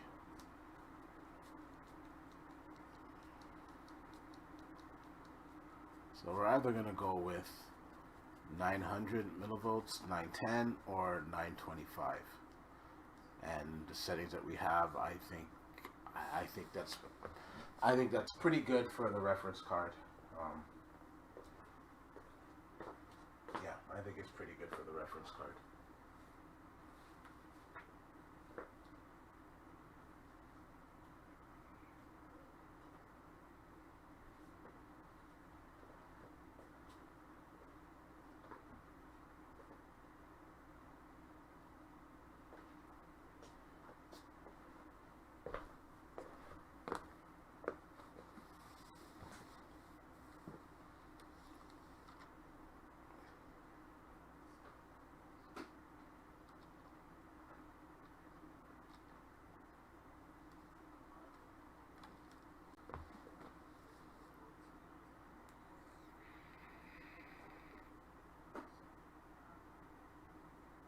So you see, I undervolt this GPU and it gets higher clocks. Like it's achieving higher clocks.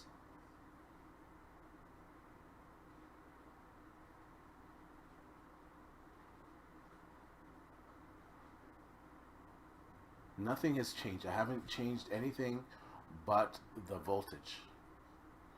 And at 900, like, I'm just getting better results.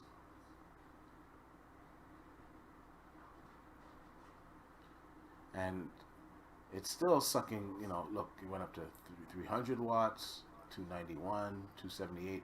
I do notice it dips a little bit lower in the wattage, so I do notice that, but at the same time, I'm getting high clocks. So, I don't know. 300 watts, 293, 299, 306. So when it needs it, it's grabbing it.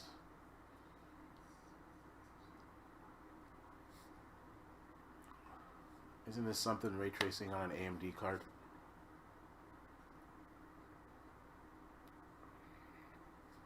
Alright, so let's see.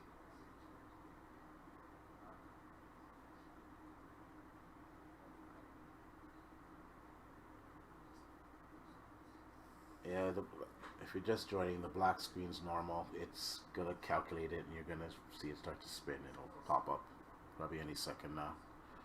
There we go.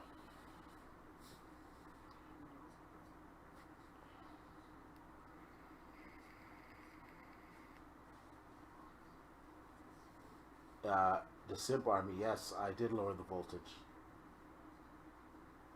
Yeah, I lowered the voltage and getting a really good result. And it's just strange. And it translates in game because in the games I'm getting better results. Like I'm getting higher frames per second, and you know it doesn't crash in the games. So it's trippy.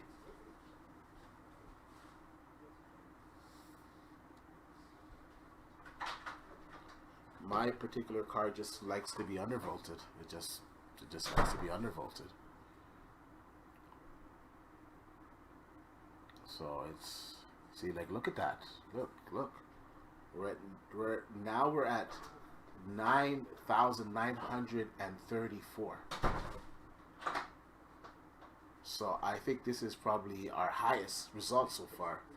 And this is from me undervolting it. Like that's incredible. That's incredible. It's from me undervolting the card. So, like, here, let's look at the clocks here.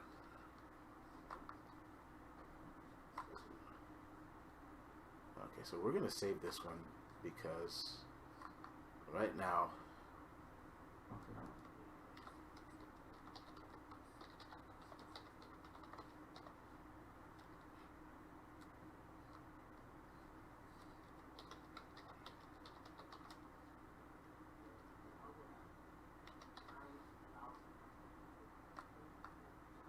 okay, and we're still not at full fan. If I put the fans up more, I could, you know what, let's try it. Let's see what happens if I put the fans up more.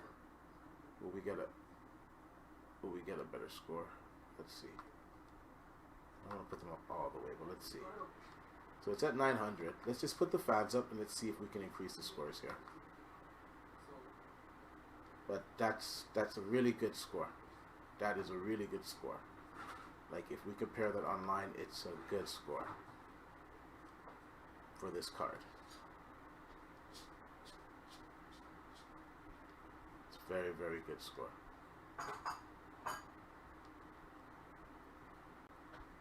Alright, so let's do this again. Now we've increased the fan, and after that what we'll do is, depending on the results, I know we can be crazy and we could try to undervolt it some more. That would be just insane. But at 900 millivolts, I'm getting great scores. And yeah. It's like I got a hand-plucked GPU.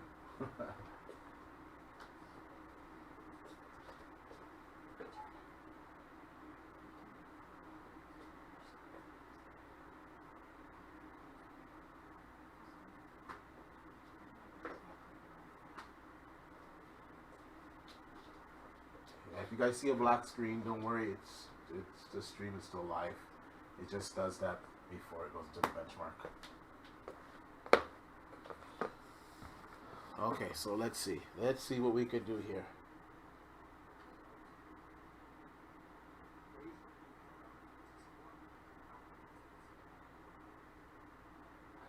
Yeah, I'm gonna dip 5 more afterwards. Yeah, see what happens. Yeah, I'm gonna try. Yeah, I'll try to put the voltage down. I just want to see it increasing the fans, what it does here. That's all.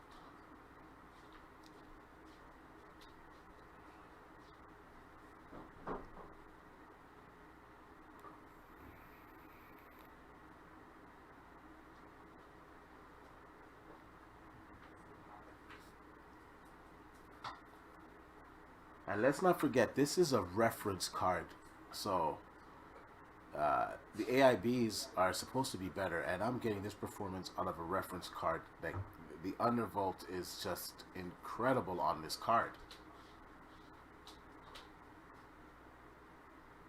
And, you know, like, I'm getting better performance when I undervolt it. So that's how I know that it's actually working. I'm getting better performance.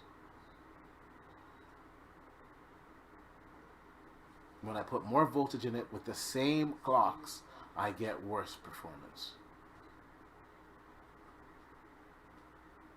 You know, I don't know. I guess, you know, the hardcore overclockers can take better look at it, but it could be a situation where a lot of these cards, they're overvolted out the box, and undervolting yields like net results. Maybe my card is not a one-off. You know, maybe this can be duplicated on many cards. So I hope, you know, the other hardcore overclockers, you know, they take a look at undervolting these cards.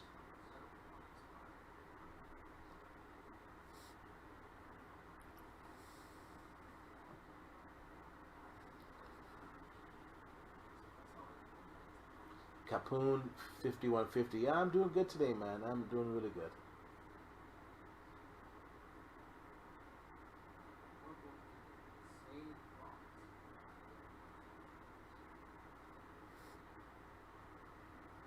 Here's some of you guys talking about if I had to get like a third party card, it would be Sapphire, the Sapphire or the Asus card.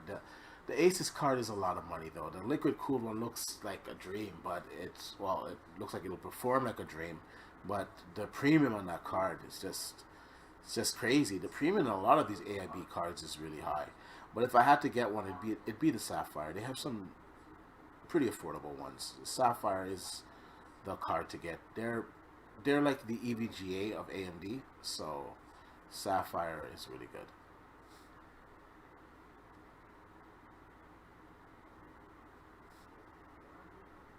All right, so let's see what these scores are. So I think the last one that we got was 9,934, and all we did here is, I believe we just increased the fans. I don't think we did anything else.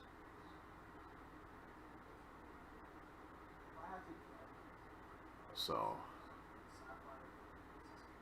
that way, no heat's being affected. Oh wow! So look at that. So I increased the fans, and now we're at 10,047. Now that's a huge improvement. Now, before we were getting like 94 with, you know, now we're getting 10,047, which is really good. That is excellent for a reference card. You cannot complain at all. I don't have the fan speeds at any type of outrageous level. Well, they're not loud. It might be, yeah, they're spinning a lot, but it's not disturbing me. But whatever. So let's get greedy. Let's get greedy and let's take it down. Let's take it down. I say we should take it down 5 because I really think we're pushing it at this point already, to be honest. So let's try that. Now I'm expecting it to fail. I think we pretty much maxed out here, the best that we can do. But let's see. Let's go. We've gone this far, so that's my best score so far. And this one was with an undervolt of 900 millivolts. So wow. Let's go down to this one again. Well, let's see. This will be interesting. This score will say a lot. If I have more headroom. But in all honesty, I think it's gonna fail. I think we tapped out. And if it passes this test, is it gonna pass in games? You know, that's the question too, because those other saved overclocks that I had, they passed all games, and I played games for quite a while with them, and they were fine and stable. I surfed the net, did all the regular stuff that I do, and they were stable. But these ones, I'm gonna have to test them in some of these games, see if they're stable, because I was getting really high clocks with the previous ones in games, and these ones I'm scoring higher. So wow, I'm really curious to see how it's going to perform in game and if it's going to be stable. That's going to be the thing. Um, from what I've seen so far, there seems to be a lot of performance left on the table on these cards from AMD. And the one thing I like about AMD cards is that you can really tinker with them. And if you're the type of person that likes to overclock and likes to do this type of stuff, AMD cards have always been fun. And I have to say that this one, the 6800 XT, takes the cake because like look what we're doing here. Like we're down to 800, I think, and 95 millivolts of the on the undervolts here, when at stock it's at 1150, and we're getting these high clocks and we're getting these high scores. That's crazy.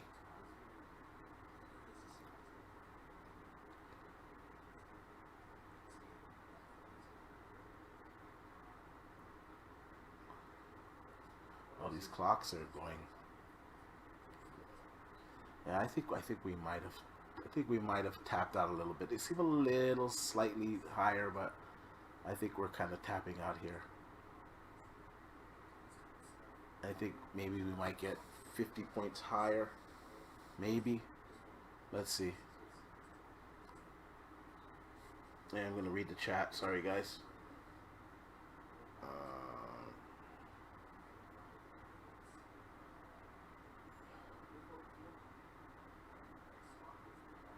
HGI. No, I'm not sure. I don't think so. I'm not sure though about that HGIG on the C9. Yeah, yeah. Well, we're dropping the voltage here again, so we'll see.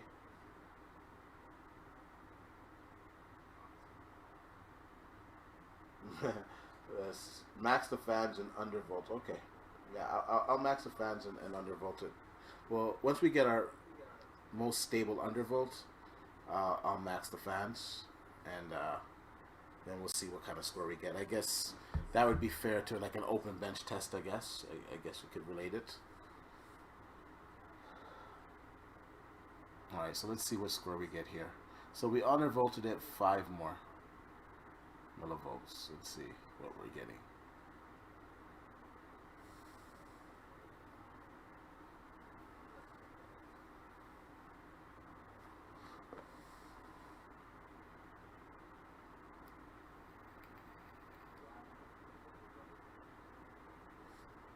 And the card, like, it's remarkably cool.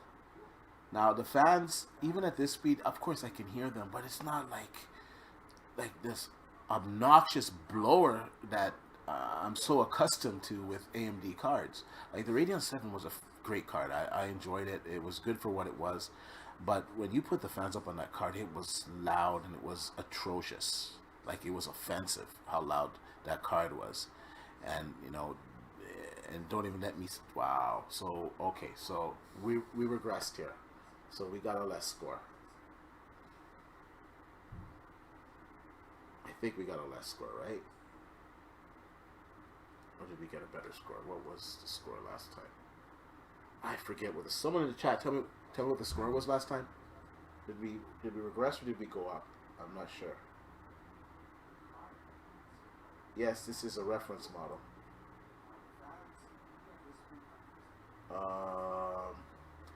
You know what? Let me go online and compare it. I can't remember what we got last time. That's not the last time score. That's a previous score from before that. It'll probably show when we go here. Let's see what we got now. I have to compare. What was the previous score? No, so the previous score was better. It was 1047. So we cannot undervolt it anymore. I think that's the sweet spot. Which I thought. Well, it's good, didn't crash, but I was pretty certain that that's the sweet spot. So we're gonna bring this back up to. We'll take it down 1. We'll put it 89. I think it can handle that. So we'll put it down 1, and we're gonna put the fans full blast. and this is probably going to give us the highest score we're going to get. But this is really, like, look at these. Like, look at this. This is excellent for a reference card. Look at this undervolt.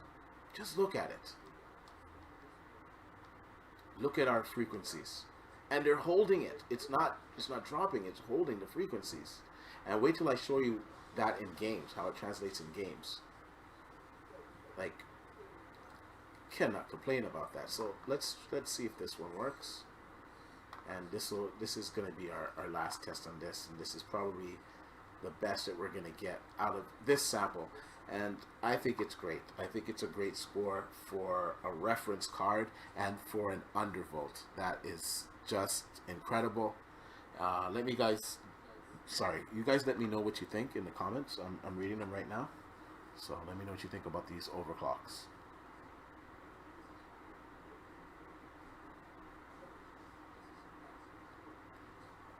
So in our sample, we can't really put the voltage down anymore. 900 seems to be the max. I put it to 899 now just to try to eke a little bit out of it. And I put the fans up full speed, but I'm pretty sure this is where this card taps out. And I'm happy with it. Like the AIB cards, from what I've seen, they're not even getting this high. And the ones that are, I think I saw like one of the expensive cards reach to 10,200 points. And this is reaching 10,047 points on the highest test we've gotten so far. I think that's really good. I think that's really good, considering how much more expensive the AIB cards are. And the temperatures that we're getting, well, okay, now we can't really count the temperatures because the fan's at full blast. But even when the fan's not at full blast, we're getting great acoustics and we're getting great temperatures.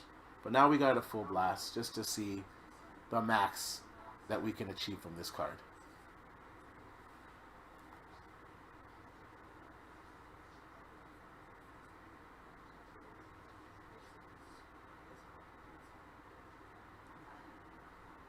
And then after this, we're gonna do some games.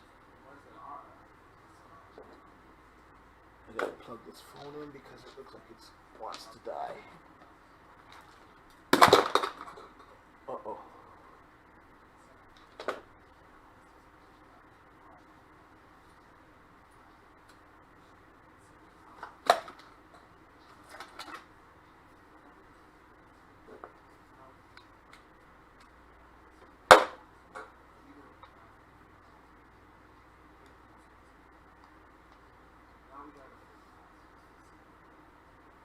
Yeah, I think this is going to be our best result.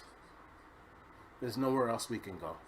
Like, I think we've used all of our options with our undervolts and with our core clocks and our memory.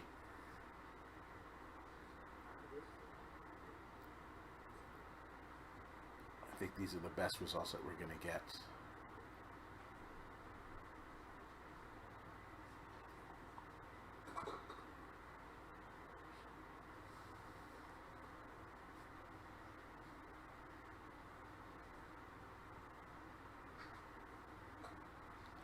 Okay, let's see.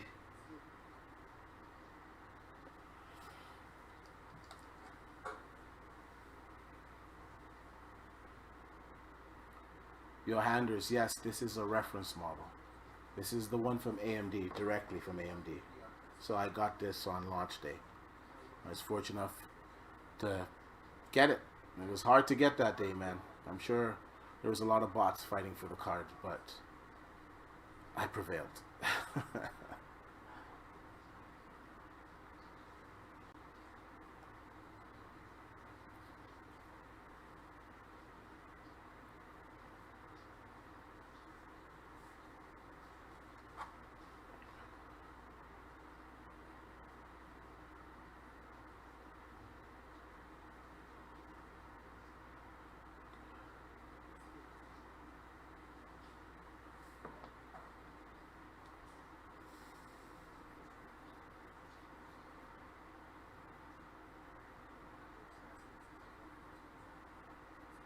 Alright, so let's see what the score is. So the top score that we've gotten so far is 10,047. And I don't think we can undervolt this card anymore. with it being stable. So yeah, so yeah, we maxed out here. So that's pretty good. It's a great score. That's a great score. Can't complain about that score at all. So what we'll do is go back to here. We'll put it back to 1 to the 900, and we'll decrease the fans because the fans are taking power at that speed anyways. Actually, I think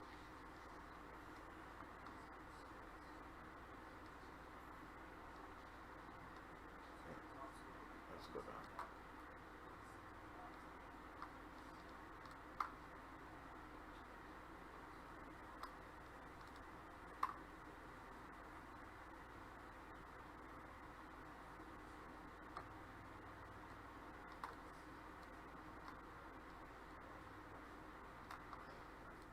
Alright, so we'll leave it there, and this is what we're going to have in our games. So these are the final results for my card, pretty much. So the voltage, 900. These are the clocks, the minimum core and the maximum frequencies. We got the fans, about like 70%. Undervolted nicely. We got the memory maxed out. We got fast timing enabled. And these are our stable overclocks. Well, let's see if they're stable. So now I think we should test some games. So we're going to test Horizon Zero Dawn. Now before I do that, I'm going to save this here. Hold on.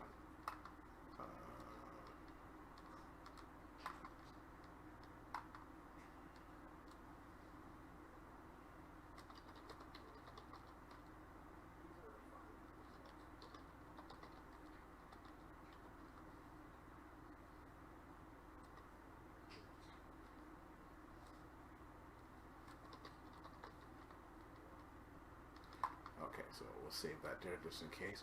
So what we're going to do is I'm going to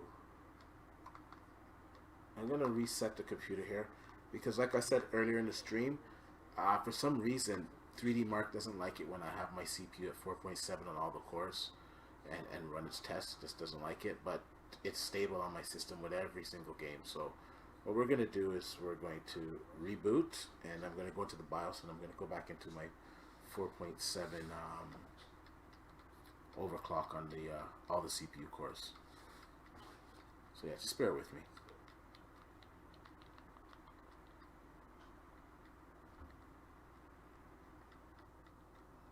Okay, so we should be going back into it now.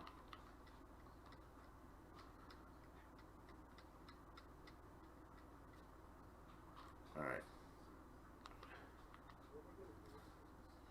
Alright, so we're going to go back in here. We're just going to set it right here.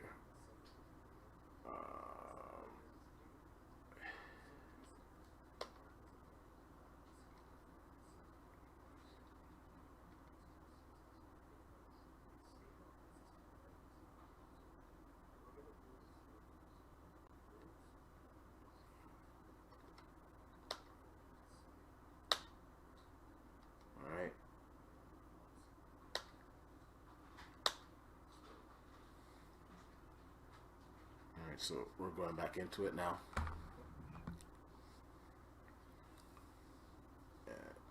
So you can see how fast the computer loads up with a NVMe. So that's from boot, from the BIOS, and it's just going to load pretty much like in 5-6 seconds. And that's it, we're loading. So that's pretty fast.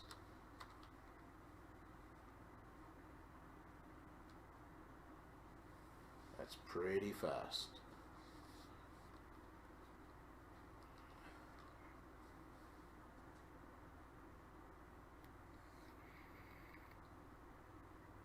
Okay, so our overclock should still be there. Let me check.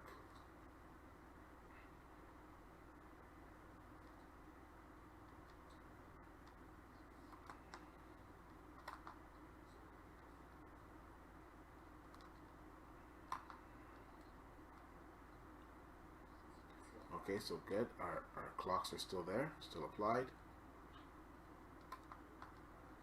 Alright. So afterburner, so we have some monitoring. Close that. We'll open up some hardware info so we can see our temps and other various system information.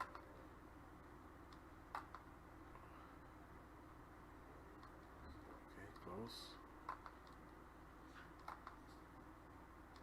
And what do we have in here that we don't need running?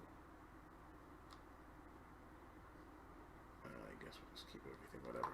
Alright, so first let's run some Horizon Zero Dawn. I know you guys have been waiting for some games, so let's do Horizon Zero Dawn, and we're gonna run the in-game benchmark, and let's see the performance that we get.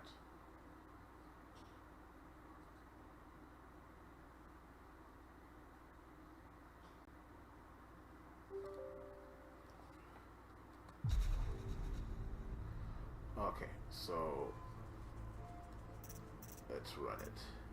So let's go to the settings. I'm gonna take this off for now, so you guys don't have to worry about that.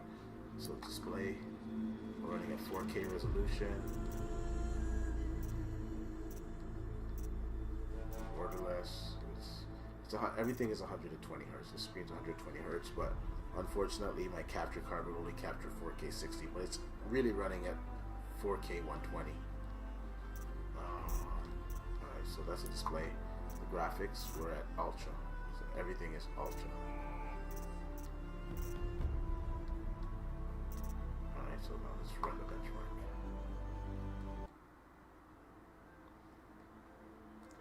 And once again, you get to see how fast the game loads from an NVMe, 4th generation PCIe. Like it's fast.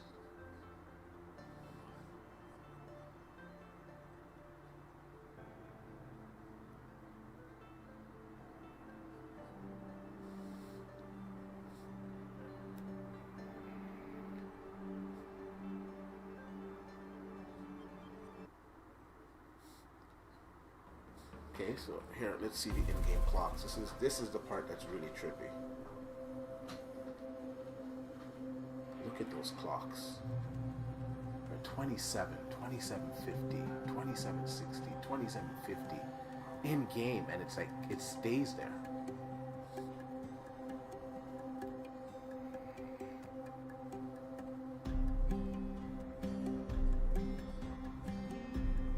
That is impressive. That's in-game clocks. Like it's there. So this undervolt is clearly working.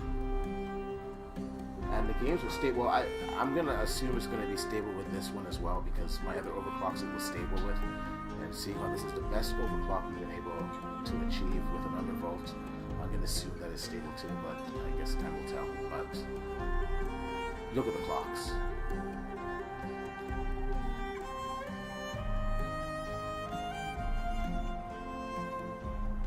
Drop to 2650 something there.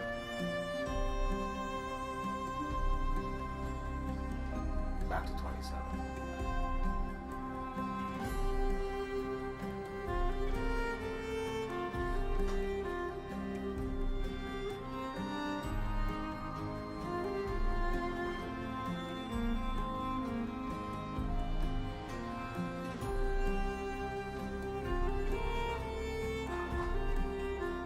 These are good clocks.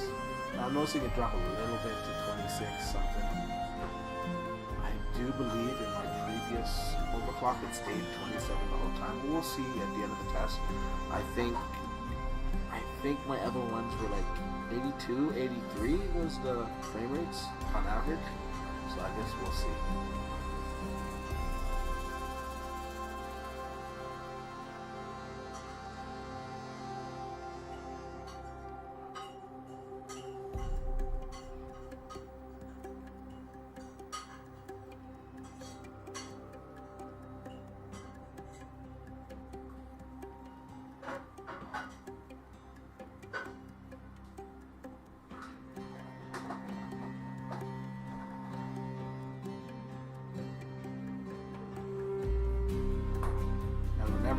don't have the fans at full speed. We have the fans at like 60-70%. We're getting like 67 degrees here. I suspect if I increase the fan speed that we'd get higher numbers. But realistically, you don't want to have your fan speed at full blast anyways when you're playing games. So that's kind of unrealistic. It's okay for certain benchmarks, but when you're testing for games that you're going to play, you really wouldn't have it at full fan speed. So this is at 81. So I have, that's a pretty good score. I have gotten 83 before on this one. So what we can do is,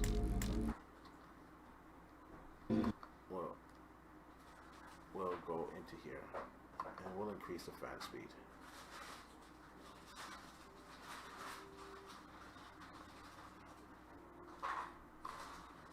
Increase the fan speed a little bit.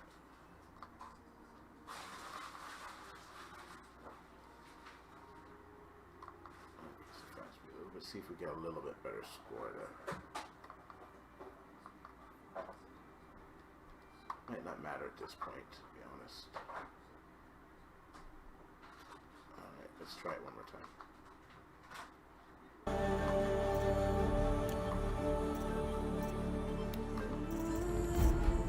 Alright, so we're gonna run the benchmark again. Oh, you know what? I know what I did differently last time when I got that score of 83. I turned off motion blur. That's what I turned off. And that's what got me to an 83 score. So I think now if we run it, we'll probably get 82. Well, let's just run it. We'll run it and then we'll run it with motion blur off. And I think when I took the motion blur off, I got better performance. Because I don't need motion blur, especially with a FreeSync monitor and an OLED TV on top of that. I'm getting blur-free image. I really don't want motion blur in this game, so it is something that I would realistically turn off. I turn motion blur off in all of my games, and I assume most PC players do as well. It's just don't like it, really.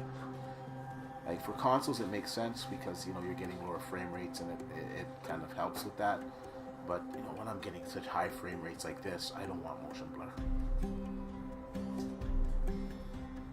Alright, so now we increase the fans just a little bit, and we're staying more close to 2750 from what I can see here.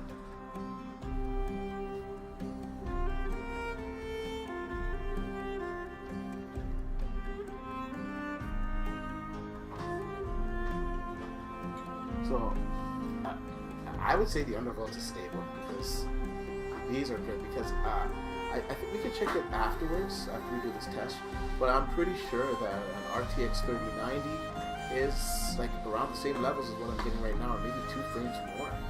We'll look it up afterwards, but I'm pretty sure of that.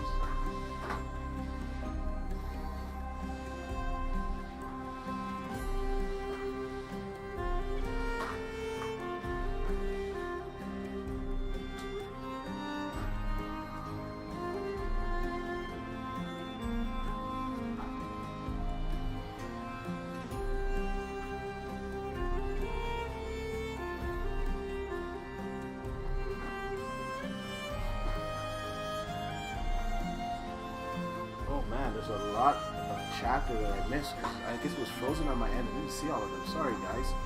Let me get to this chat. Wow, I missed a lot. Sorry. Yeah, 1047. That is insane. Yes, it is good for the most part.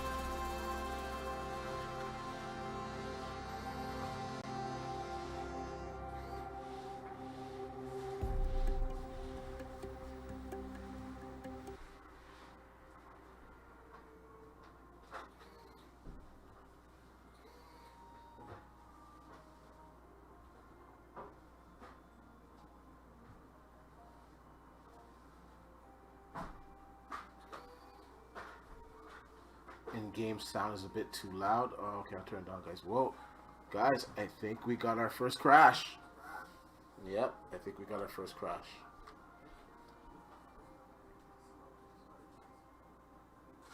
Yeah, good.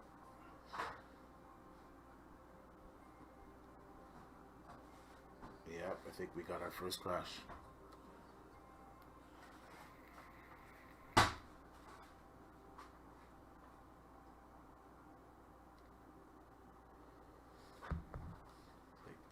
A little bit too aggressive on the fan there. Yeah, no, we won't send it because I know it's my fault. It's too aggressive on the fan. Yeah, that was all me. Yeah, that was all me, that crash. Because when you're tuning these things, like the card, like the fan speed and the like, everything just has to be in sync. And just when you hit that perfect setting, you just know it. And I just know that those two settings that I have there, those are the perfect ones. Okay, so we're gonna load back that other one up. Load profile. See, that's why it's good to save your profiles, because if I didn't save that, then yeah. Where is it? There we go. Okay, so we're going back to this one. And yeah, we put the fan back down. That's fine. Okay. Alright, so that's fine. So now, oh, is the other one open? Yeah. So we'll go back to Horizon Zero Dawn. And we'll run it this time without motion blur, and we'll get better performance. We'll get like 83, and then we'll compare that result. Well, we got 81 with all the settings maxed out, and then we're gonna do now without motion blur to see what we get. Right, so we'll go over the settings again. Oops, what am I doing? Change that. Doesn't matter. Sorry. So we're at 4K. Alright. Graphics. Max. But this time we're going to turn motion blur off. We're going to apply that.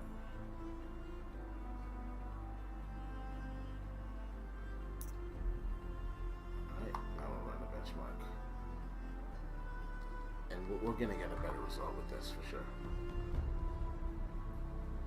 And then we're going to compare that to an RTX 3080 and 3090, see what it scores.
this one seems to stays close to 27. It drops to 2690 to a bit. Let's see how it translates scores in the end.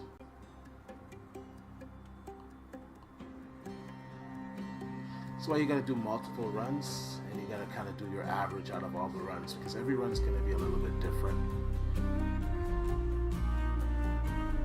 And you base your average off of all those runs. You can't just run it once and say, yeah, that's it, that's my score. That's not the proper way to benchmark. I would say at least run it 3 times and then average the results out of that.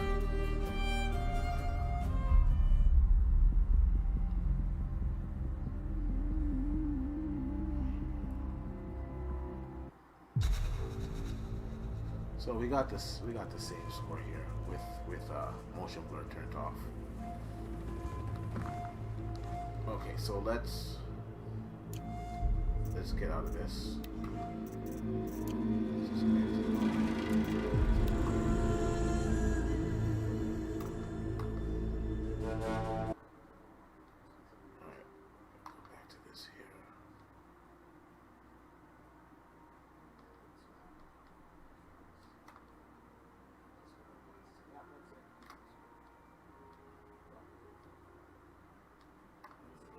A little bit more.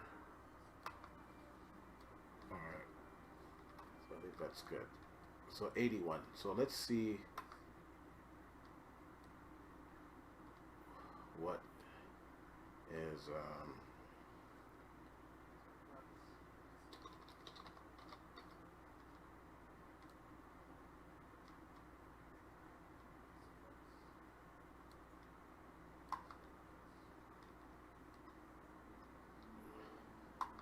so let's see.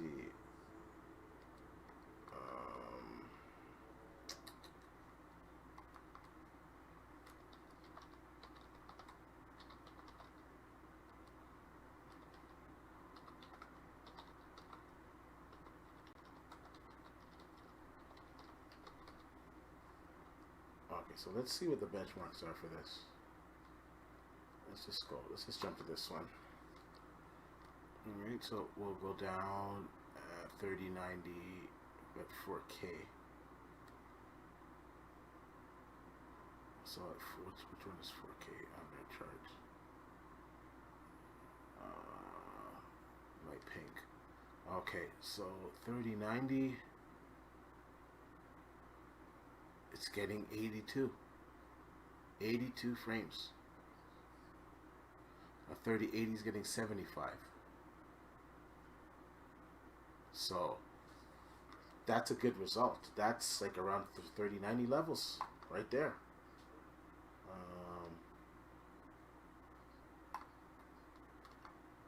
Let's go here.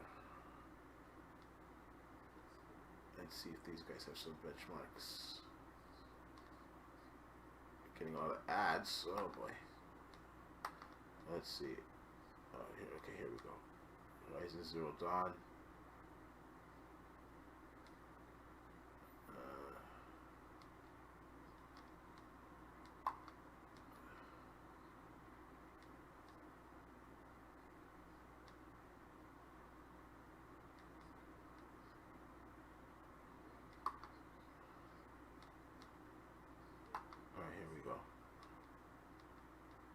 Another one, and this is from Hardware Unbox, which I definitely trust.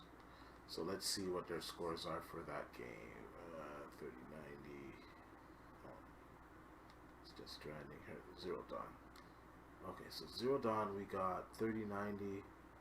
They're getting, oh, that's 1440p, 4K. They're getting 79 frames per second, and we got 81 frames per second in that game. That's a 3090. Okay, so we'll leave this open. Let's do some other tests. So let's go to Shadow of the Tomb Raider. I'm pretty sure this game is NVIDIA sponsored. I don't think it's an AMD game, so this game probably will play better on AMD hardware. But let's see with our overclocks what we get in this game.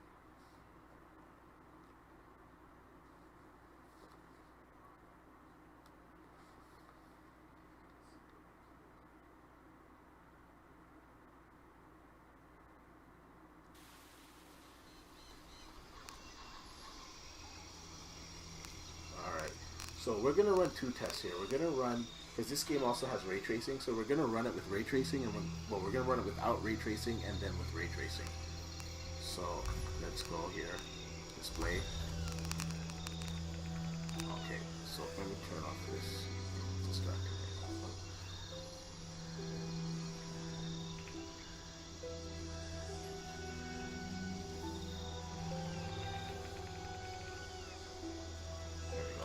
Alright, so we got a card there, DirectX 12, running at 4K,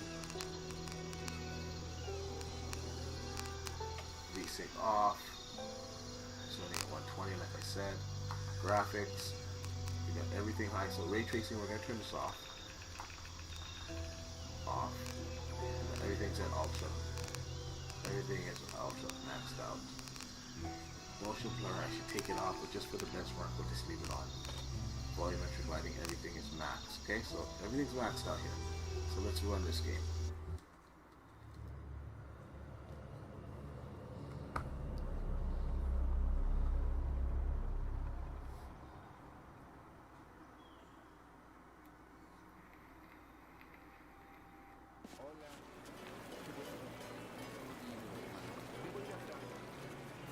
So we're at 4K max settings. Hey! Cuidado, niños! RX 6800XT reference card. And look at those in-game clocks. We're getting 26, 28 in this game, 2616, 2621, 22. Staying around the 2600 mark in this game. Some other games we get 2700. This game we're getting 26, which is still fantastic score. Like, that's just such a high clock. I just can't believe we're seeing this on an AMD card. Those clocks are so high. Before, the people that had the card that had the highest clocks, it was like, you know, the NVIDIA cards. I think they kind of regressed in clock speeds this generation, but nonetheless, it's pretty crazy, man.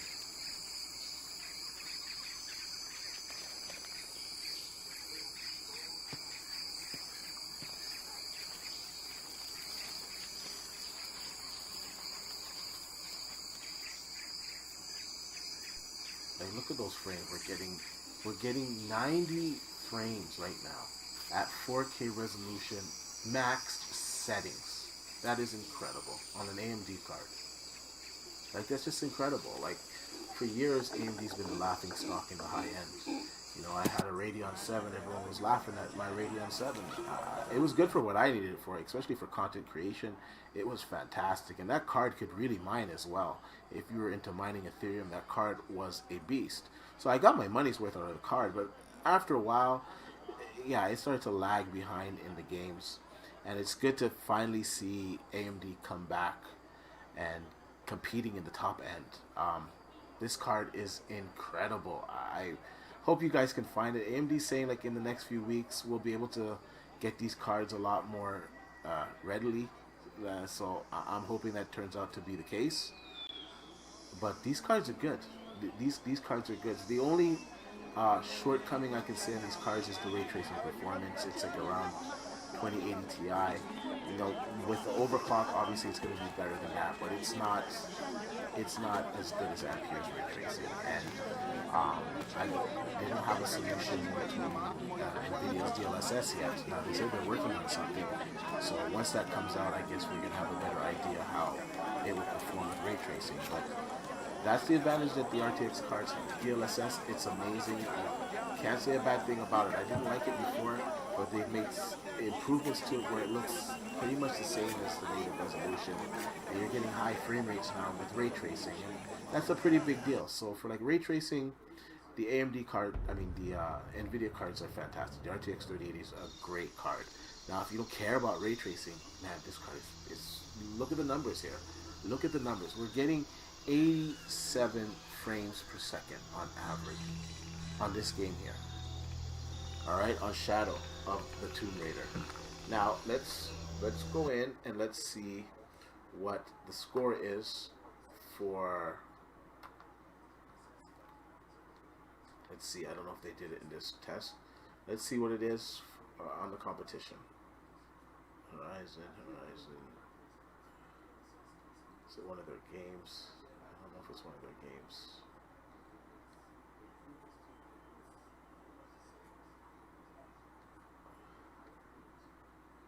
No, I don't think. Oh wait, they got some scores here.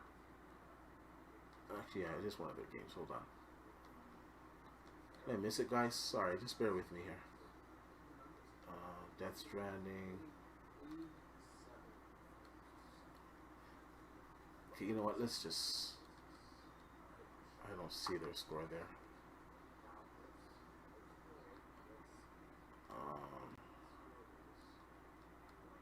Let's see.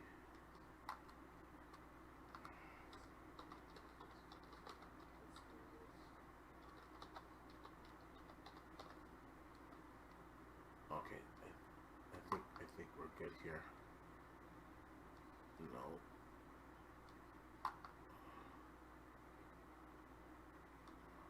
Oh. That's ultra wide. No, we don't want ultra wide. We want 4K.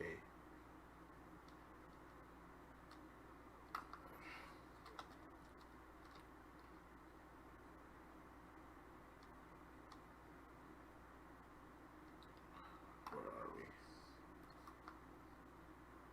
Okay, here we go. Right, so here's one.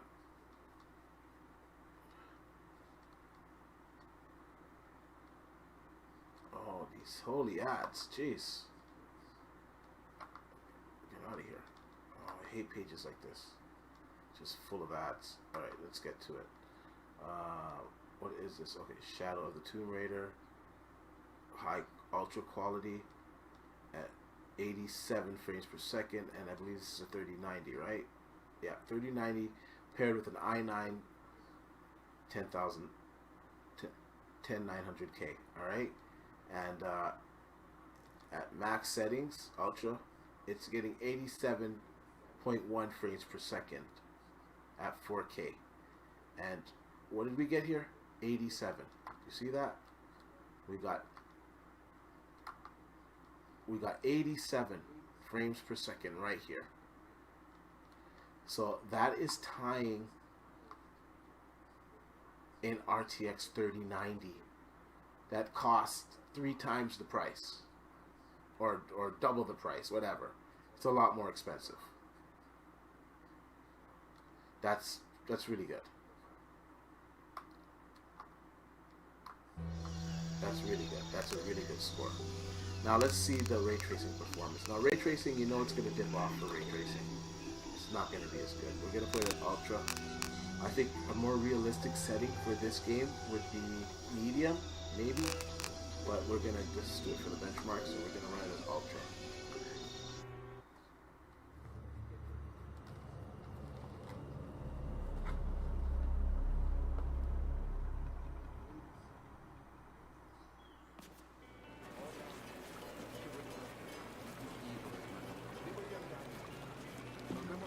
Simp Army, yeah, thanks for support, man. Yeah, man.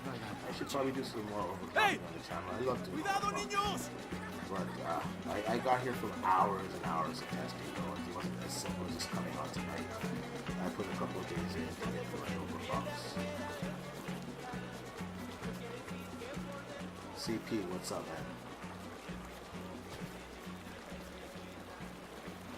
man? And another thing, guys, is that like these are like this card came out like last week, so like these are like launch drivers, so performance is only gonna get better.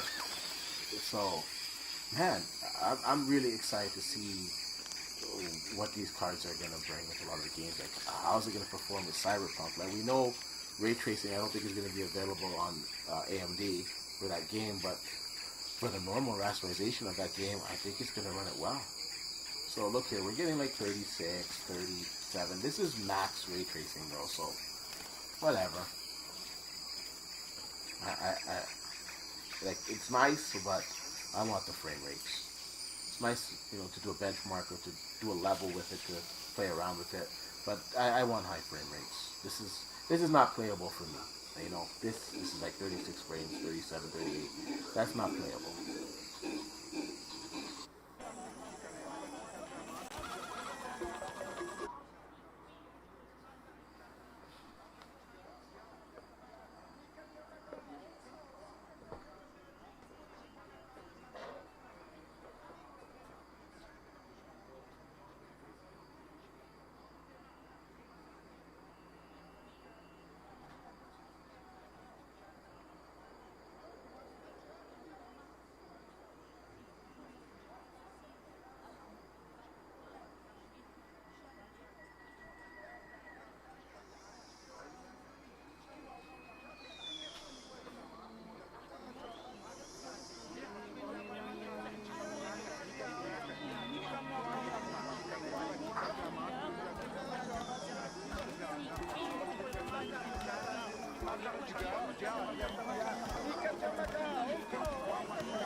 So it's not like horrible.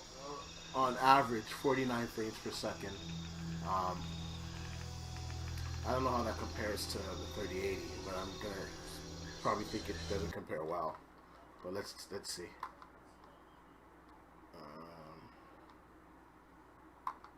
Oops, it's already open. My bad.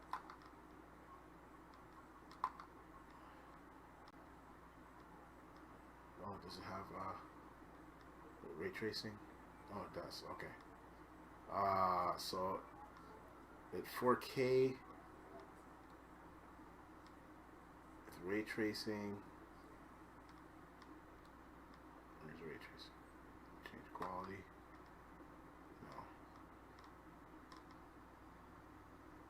Oh, there's no ray tracing on this. So let's go. Hold on. Let's see what the ray tracing is.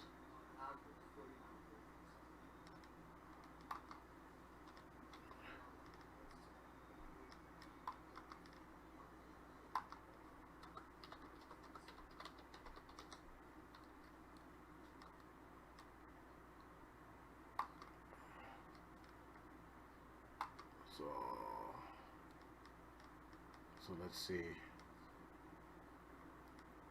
Where's 4K?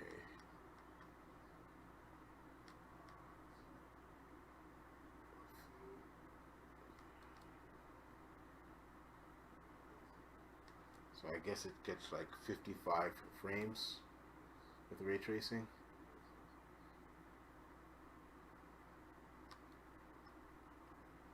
Oh, no, here we go. My bad. So, oh, that can't be right. Highest settings plus SMA 4 times. Ultra ray trace shadows. It's getting 36 on a Founders Edition. 36 frames per second. Need to see another result.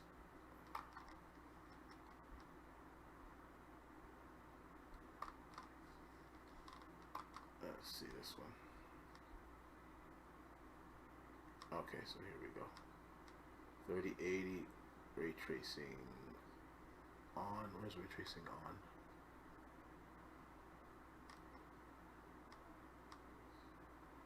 Okay, ray tracing ultra. Okay, so here we go. Let me see the chart. Averages, right? Okay, so it's getting 89. And I guess is that without, oh no, that's not the right resolution. Never mind. 4K, there we go. So let's get, okay, well that's strange. RTX 3080, 10 gigabytes, getting 49. The other one was kind of low. The other one was saying like 36. But okay, let's just go with this because I trust this site. Founders Edition is getting 49 average, and we just got 49. So I guess in this particular game, with my overclock, I guess I'm getting the same ray tracing performance as a 3080. Because it says 49 is the average, and my average here is 49 with ray tracing, and we have the max settings here. Like, we have max settings. Like, it's maxed. Ultra, HP, like, everything is maxed. Highest preset, TAA is set. Like, everything, we have the same settings. So, I don't know. According to this chart, it's getting the same ray tracing performance as a 3080. But I think it's just on this game, which could tell you that it's drivers too.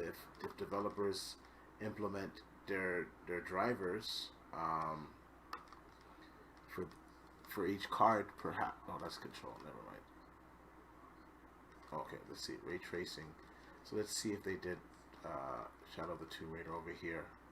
I just want to verify that because that's a really good result. Okay, here we go. Ray tracing. Okay, so hardware box, pretty much they got 51 with ray tracing enabled on an RTX 3080, and we're getting 49. So that's a good score. That's a good score. Surprised me, to be honest with you, but that's a pretty good score. I think my overclock has to do something with it, obviously, because I have a very high overclock. So I guess that weighs good for the third-party card, the AMD cards. Okay, now let's try some Assassin's Creed. Now this game, I know, is always crippling on AMD hardware, so I would expect NVIDIA to have better results for this game.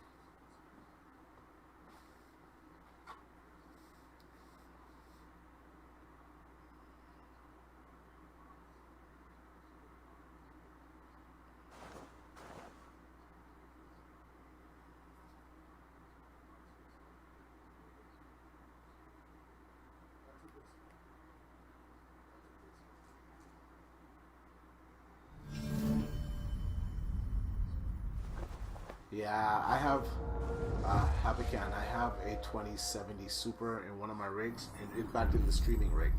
So the rig that's actually streaming has a 2070 Super, and yeah, these cards destroy it. And the 2070 Super I thought was a fantastic card, but yeah, they kind of did a leapfrog this generation.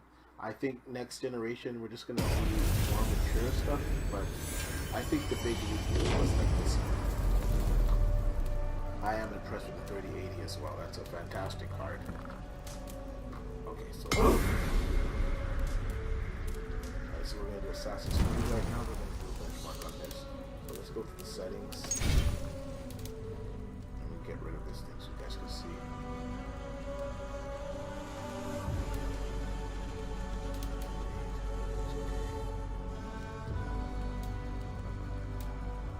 Okay, so these are the settings to 4K. Basic, everything is off. Graphics, max, everything is max. Adaptive quality is off. Now, the anti-aliasing, I'll tell you, just for the benchmark, I'm gonna leave it there. But if I was playing it, I would turn it off because it's at 4K resolution. I don't really need the anti-aliasing, so I would get better performance. But just for benchmarking, we'll leave it on. So everything is ultra, man. Everything's on blast. Okay, so there we go. Those are all the settings. And I also would turn motion blur off too. Okay, so let's go benchmark this game.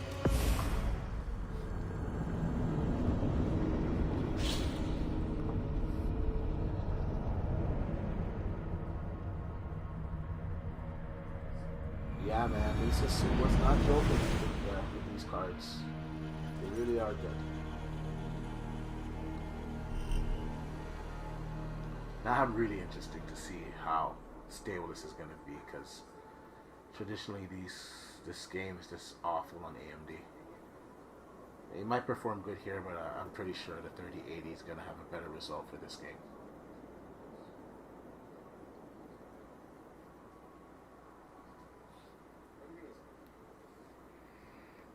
We're getting good clocks though. Like in game, our clocks are at 27.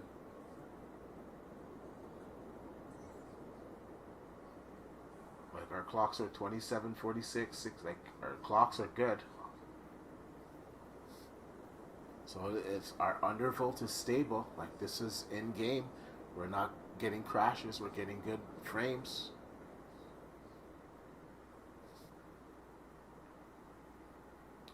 And another good thing that I like about this generation is that most of these TVs, they have, well, not most of the TVs, but some of the top-end TVs have G-Sync, FreeSync, variable refresh rate, and that makes a big difference. It gives you such a smoother presentation. Your gameplay is buttery smooth.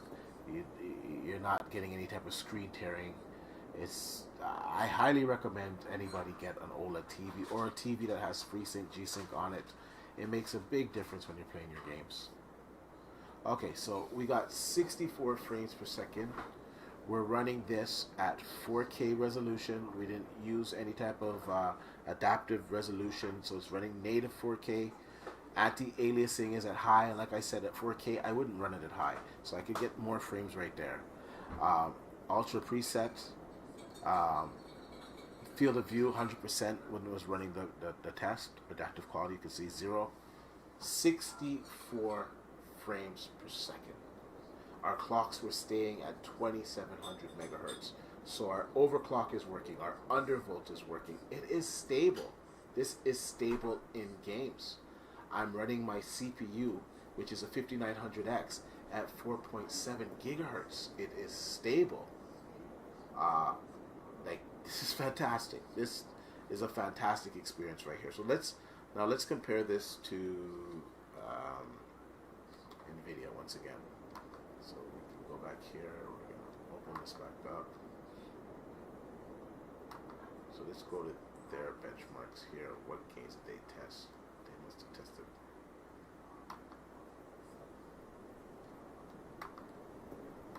Let's go.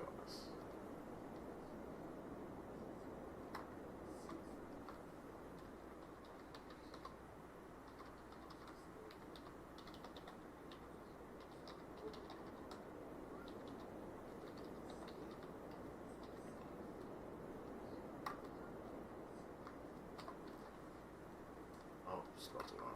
My bad. I spelled everything wrong.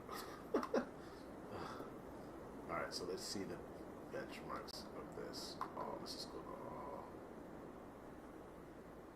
tech. Okay, so let's go once again to Hardware Unboxed. They're really good. Okay, we don't need to read the write-up. I just want to see the performance. Graphics settings, so to see what they used. They use the same settings, ultra. Okay. And performance. So let's see what they got. Oh, their test system, i9 9900K.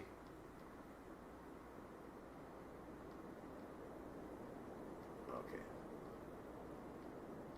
4K. Alright, so 4K. What? Okay, okay, what's going on here?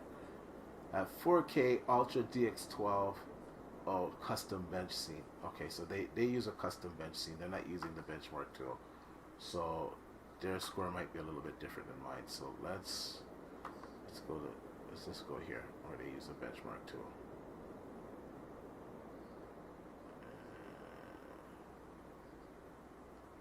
Okay, so let's see what they get here.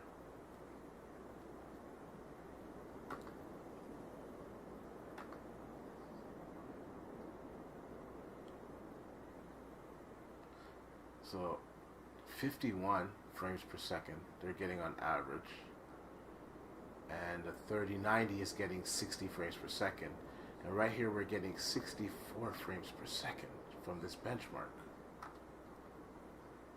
which is technically beating this 3090.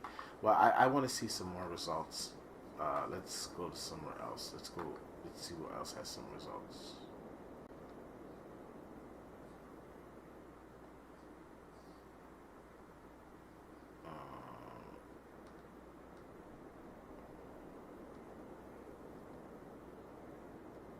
Okay, this is a good site. I like this site for their DSLG.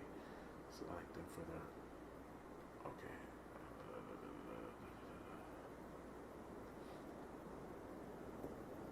Okay, so let's tell me. Where is their 4K results? Why are they showing me 2080 Ti? Where's the new cards? Sorry, just bear with me, guys. I'm just trying to find all the results here.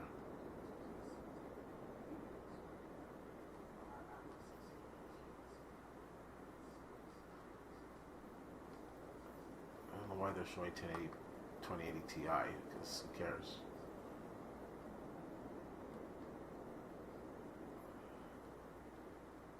Well, I don't know. It seems pretty good. I'm not gonna waste too much time on it. Okay, here's a bench. Here's a 3090. Writing's not that easy, but Grammarly can help. Commercials. This sentence is grammatically correct, but it's wordy and hard to read. It undermines the writer's message, and the word choice is bland. Grammarly's cutting-edge technology helps you craft compelling, understandable writing that makes an impact on your reader.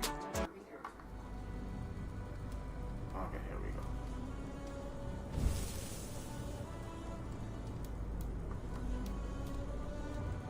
I just want to see this guy's results, so let's just skip through it. What is he using? He's using custom, so he's not even. We need to see if he uses ultra. This guy, no, ultra. These are all custom.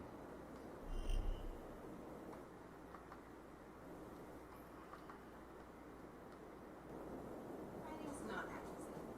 Grammarly can help. This sentence is grammatically correct. Wordy and hard to read. It undermines the writer's message, and the word choice is bland. This guy, he never uses. Where's a 4K Ultra? Oh, maybe this is a 4K Ultra. Let me see.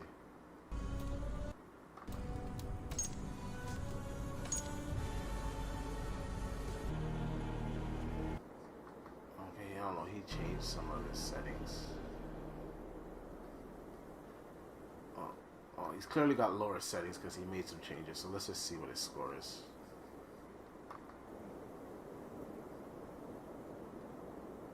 I guess it's like 4K Ultra, maybe like motion blur and that stuff turned off.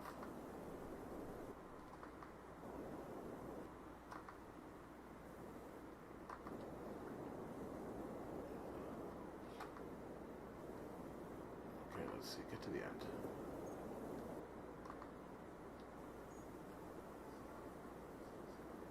So, okay, so let's pause that there. So he got 59 frames per second on an RTX 3090, okay, on an RTX 3090 with a 10900K, on an RTX 3090, he got 59 frames per second. Now, it said custom. I was looking through the settings. It looks like it was ultra, and he like took off motion blur and a few other settings. But regardless, this is less settings than I'm running.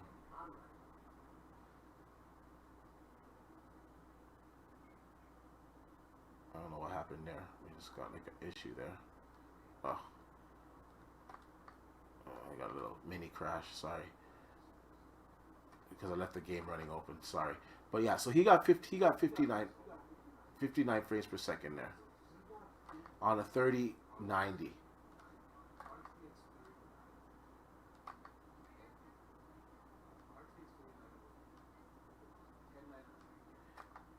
And we got like 64 frames per second. The game kind of hung because I just left it open. I was doing other stuff, but it ran stable.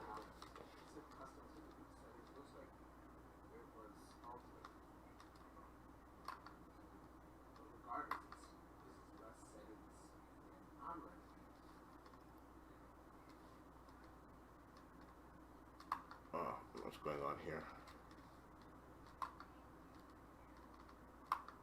So let's kill that. So let's go back to our overclock. Kind of hung on us there. Yeah,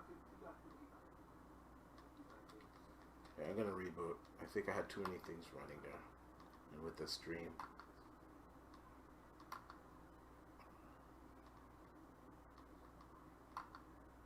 Yeah, it's gonna do a quick reboot, guys. But yeah, so we got 64 frames per second there, and an RTX 3090, and that guy turned down some of his settings, and he got 59. So that's crazy. We are beating an RTX 3090, at least stock, with this card, with the RX 6800XT, the reference model. Like, you guys saw the benchmark for yourself, so there's nothing to dispute there. You saw it.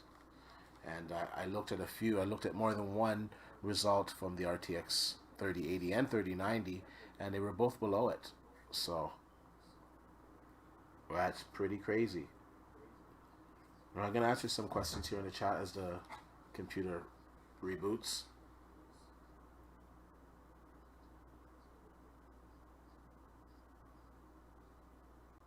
Yeah, that guy had motion blur off. I didn't have motion blur off on mine, so I kept everything max. He had some settings off, and he got a lower score.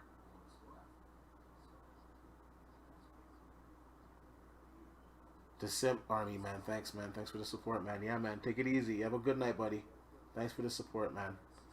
Hit the like button, man. I know some of these benchmark things are kind of boring, but I know there's some of you guys out there that do like to get all of these numbers. So here we go. So that's a good score. That's a good score. So nobody can say that my undervolt is not working, because it's producing results. I'm getting higher than RTX 3090 scores. Okay, so we're gonna, which one?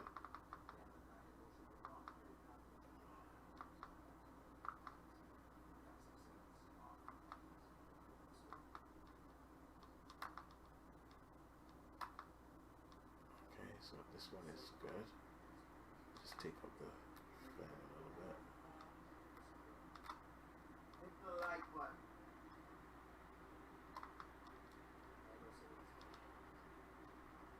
Okay, so now we tried Assassin's Creed. You know what? Let's do another run, just because it was hanging there, because I had everything open, just show it wasn't a fluke. So let's do it one more time, and then after that, we're gonna run Watch Dogs, and I think we're gonna run Gears, and then we're out of here. And then I'll probably do like a proper review and a proper video up with all the graphs and all that stuff. I just wanted to, like, I'm going to be doing this testing anyways on these cards, so I just thought I would stream it for you guys so you can see it. In case there's not a lot of information out on these cards per se, and you can't really get these cards, and I think in the next few weeks these cards are going to be available. So at least this information is there, that this card is a beast. It undervolts depending on your sample. It overclocks well depending on your sample. It's a good card.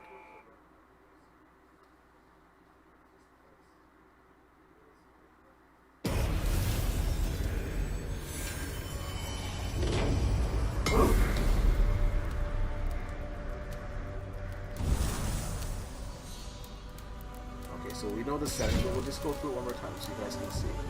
So we're running at 4K. VSync is off. Resolution scale is 100%. No trickery.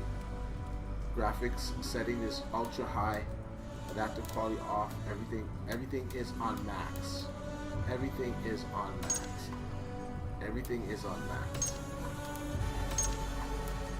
Everything is on max. Alright.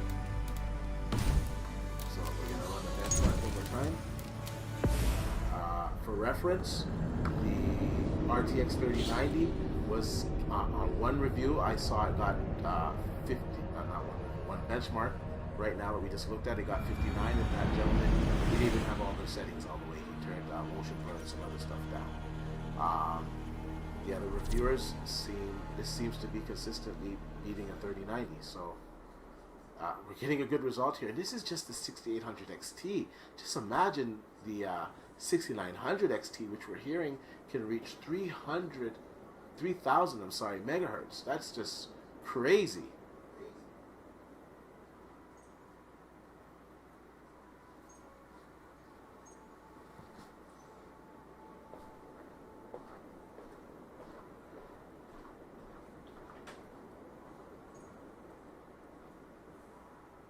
Did you put your sugar in it?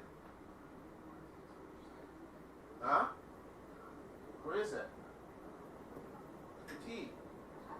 Oh, I didn't finish making it.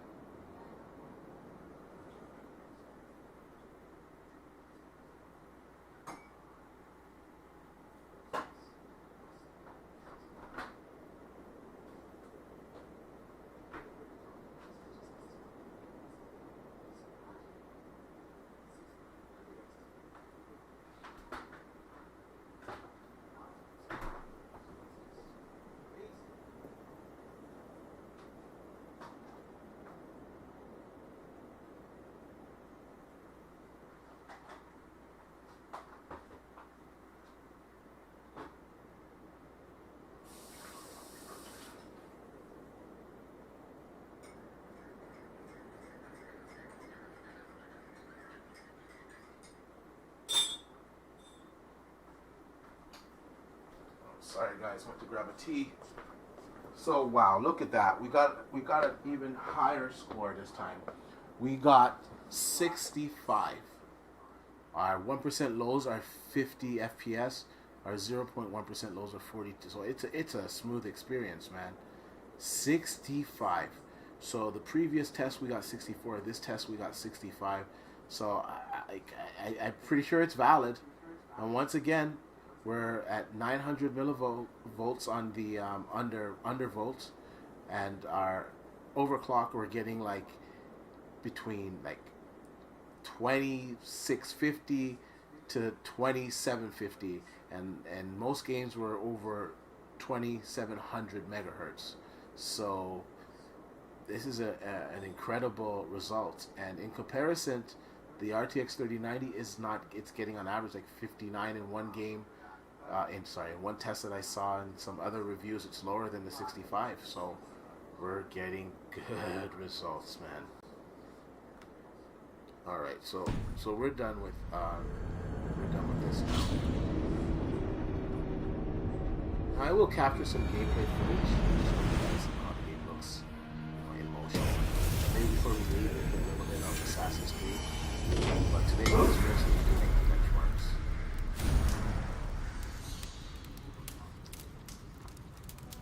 I've been doing a lot of benchmarks lately. I've been building a lot of computers, so I haven't had as much time as I'd like to do this. I've been playing the consoles a bit, but yeah, I've been having to do a lot of benchmarks too for customers and their builds, making sure everything's running good. Okay, so now we're gonna run Watch Dogs.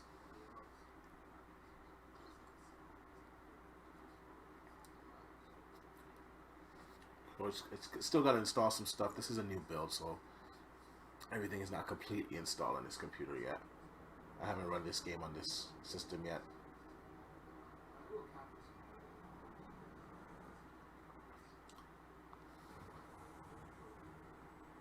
Yes, it is. It is punching way above its class. I'm really impressed with it. And you're right, the 6900 XT is going to put the 3090 in the grave. Yeah, it's pretty bad.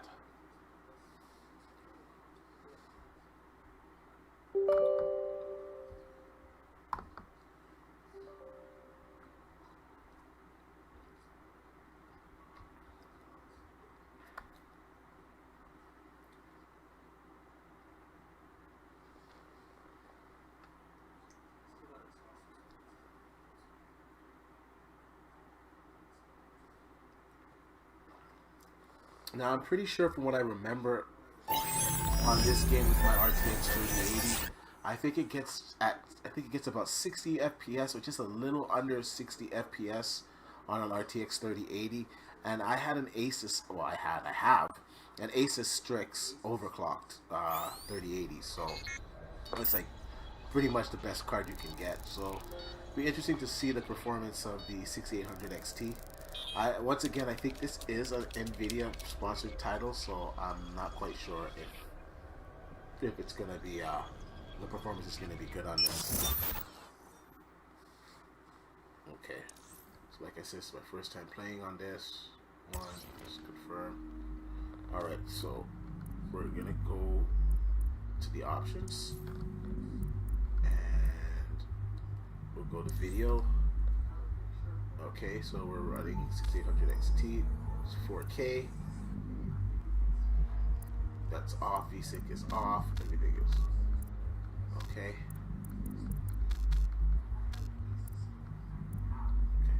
Oh, oops, don't touch anything.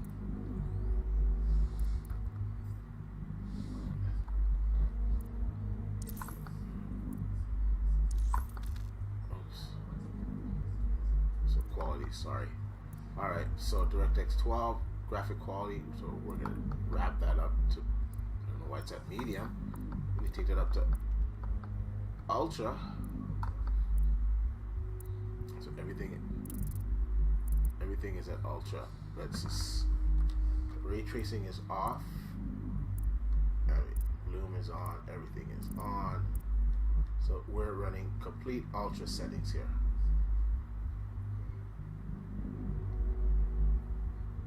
Uh-oh. froze for me here.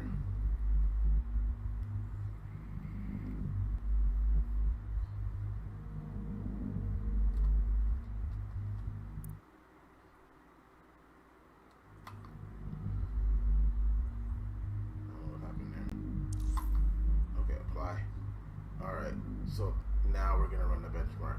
Okay, so let's just go over it again. So Ultra, we're running at 4K. Okay, no resolution scaling, nothing. No ray tracing as well.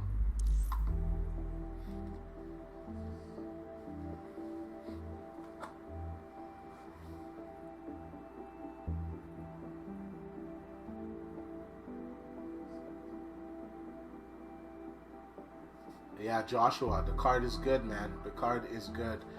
It really did surprise me, man, because, you know, if you're an AMD fan, you're used to the last few cards being disappointing. So, yeah, it's a great card. It's a great card. Like I was saying earlier in the stream, the reference, I wasn't really going to hang on to the reference. I just wanted to be able to get it and test it and whatnot. But the end goal was to get an AIB card, right? And I don't think that's going to be the case for me. I'm satisfied with this card. The performance is fantastic. And for the price, because these AIB cards are so expensive. So, you know, if you can find yourself a reference, this is proof right here. They're good cards. They're good cards.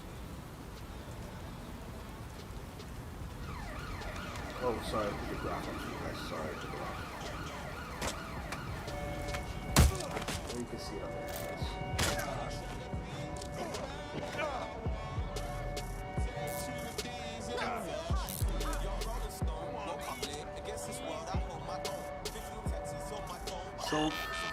So far, this kind of reminds me of same type of performance as the RTX 3080. Maybe it's a little bit smoother.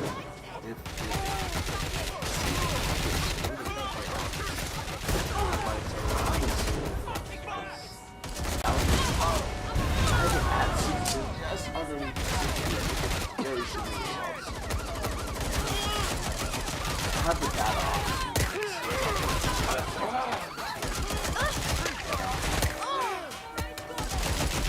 Well, once again, search the internet to see what are the results for this. Okay, so average is 54. 1% lows is 46, so it's pretty good. 54. Now, obviously, we could tweak some settings in this to get a better result, but 54 is what we're getting.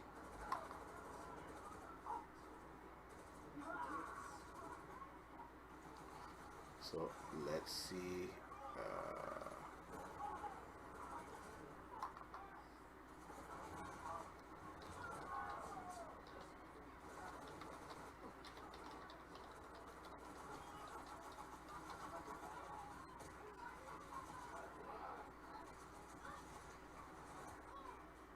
All right, so let's go.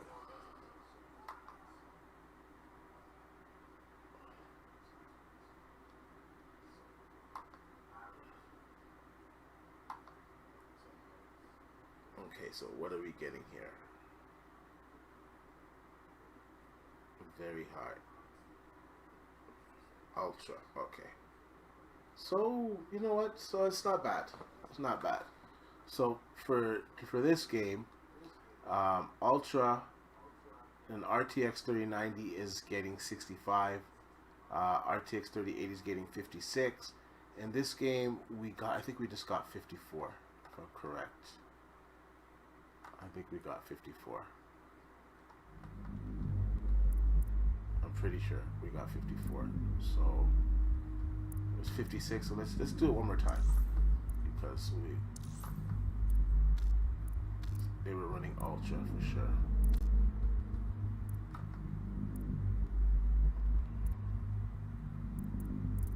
Yeah, that's what they were running. So run the benchmark.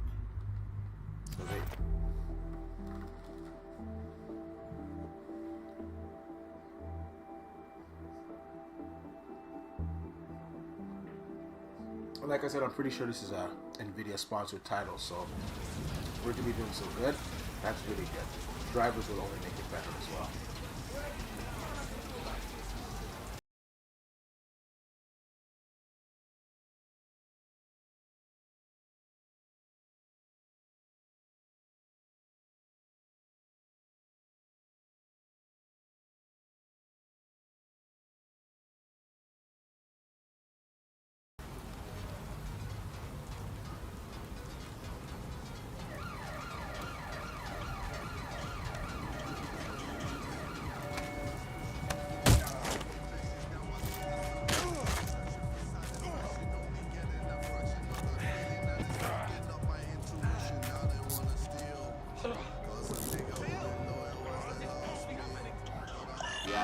I agree.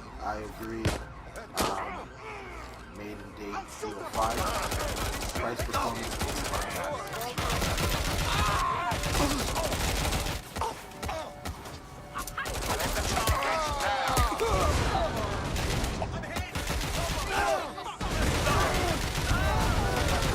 AMD's done it with this card, but can you find one? Now that's the problem. You can't seem to find this card, and now the AID model is overpriced, but I don't know. It's a messy situation if you want either an RTX card or an AMD card. They're just really difficult to find right now. Yeah, so yeah, we're getting 54, so that's pretty much our max of this game, which is a good result. That's only I believe 2 FPS less than RTX 3080. So, and also too, let's go into here. Now, there's many things I could do to make it run at 60 frames per second. Now, the first thing, I leave the TA. Okay, leave the TAA on. I leave that on. Blue motion blur, I would turn off, right? I don't need that. What else could I turn off here?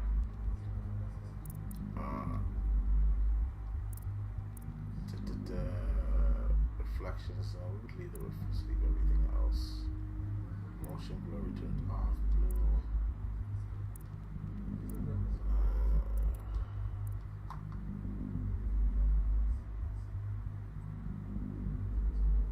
I could put it to SMA, and let's just SMA is so blurry though, to be honest with you. Oh, it's actually okay, that's pretty cool. So it gives you a breakdown so you can see how it looks. So TA, SMA, oh, I see a difference there. Yeah, I do see a difference. Maybe let's try it with this. Usually SMA is kind of, when it's running, it's kind of blurry, but let's see their implementation of it, and let's see if we get better frames per second on this. Then after this, we're gonna just test gears, and then we're done.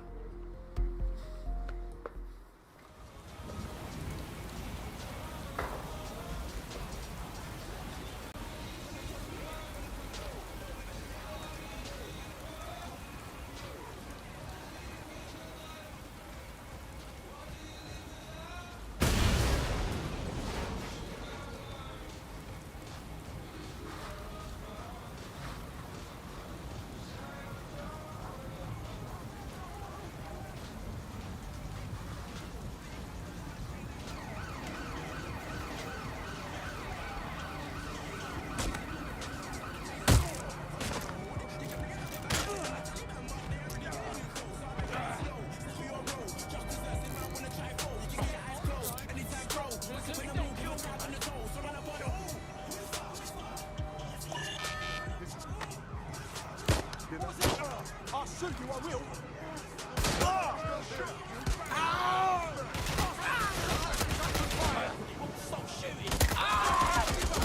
Not my chances. All right,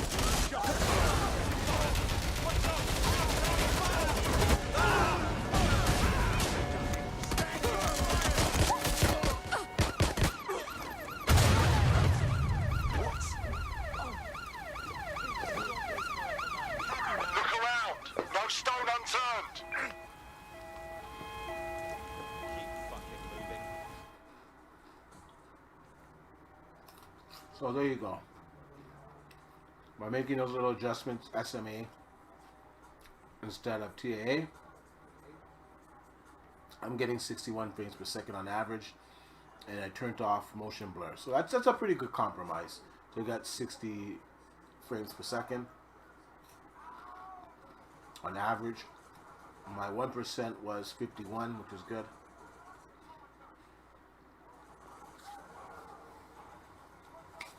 And the image quality looks great, so that's probably how I'll play this game. I guess just because we're here, I guess we should run the ray tracing, but we know it's gonna run awful on this game. Well, I don't want to say awful, but it's just, it's not gonna be as good, obviously. So let's go down to ray tracing.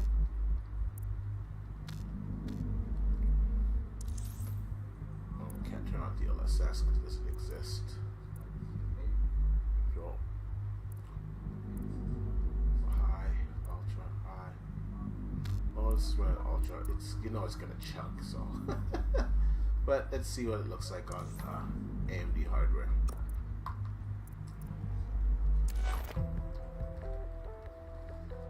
We're gonna get low FPS here for sure.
Again, 21 3%.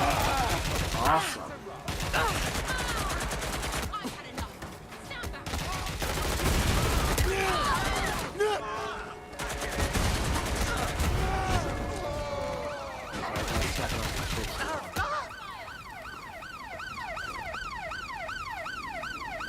Well, that looked really bad.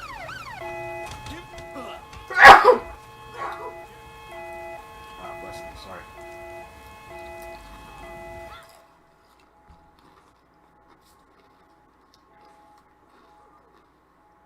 Yeah, so 31 frames per second.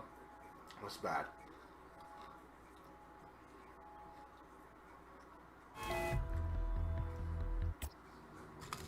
Let's see if we can get it a little bit better. Options. Video. We'll take the cannot run ultra. We have to go to medium, honestly. Let's see if we get a decent showing, at least ray tracing at medium. But like I said before, this card, it is okay at ray tracing, but you're not going to get this card for ray tracing. They need to have a solution like DLSS. Uh-oh, we got a crash.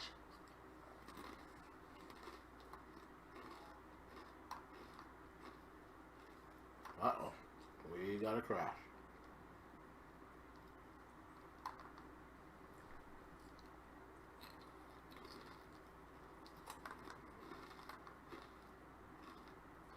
Oh, that was a game, not a card, so that's good.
Alright, so we'll try one more time.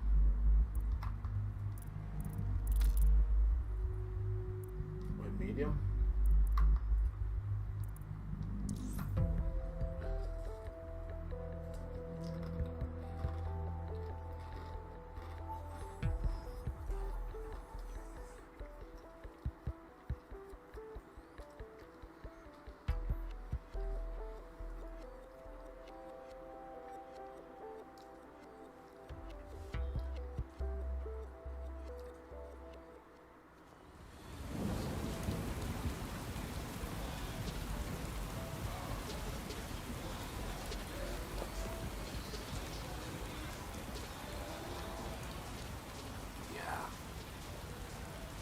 Ray tracing, I don't want to play the 30 frames per second. It's not really an option. Like right here is like, well, I don't really want to say the console because like the Series X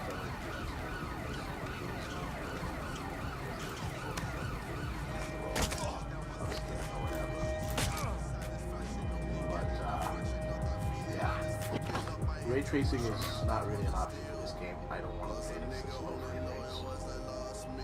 And it's clearly not optimized good because the game is crashing again with ray tracing. I don't think it's the best optimized game for AMD right now.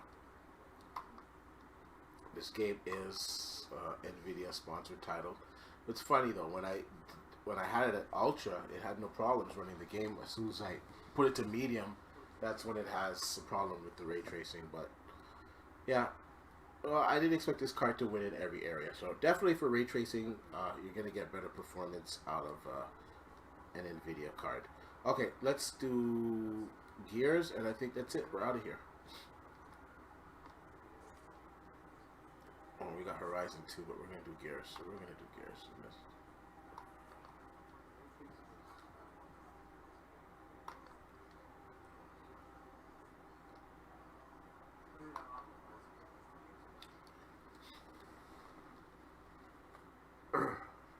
Now Gears looks amazing.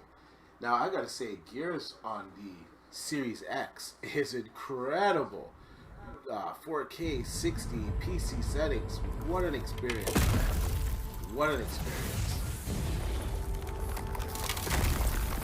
But yeah, let's see the performance that we're gonna get out of this game.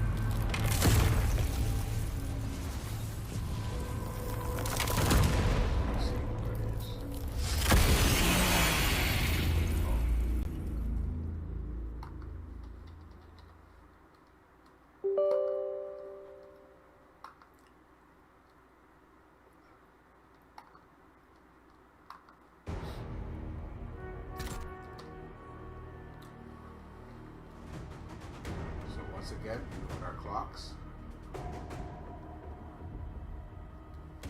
you know what? We're gonna make sure hardware is running in the background here, so we can see all of the temperatures.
Some settings above that are insane.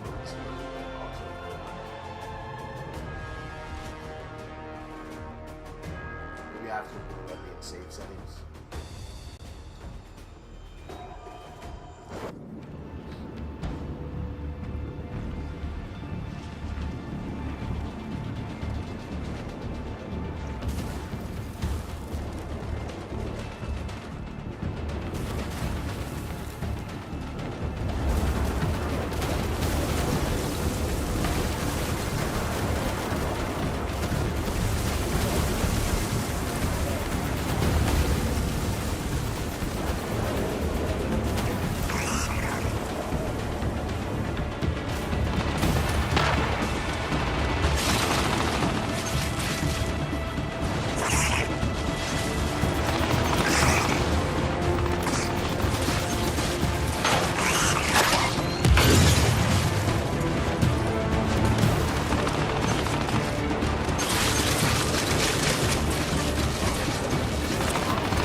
So average frame rate was 77.2, 78.2, whatever.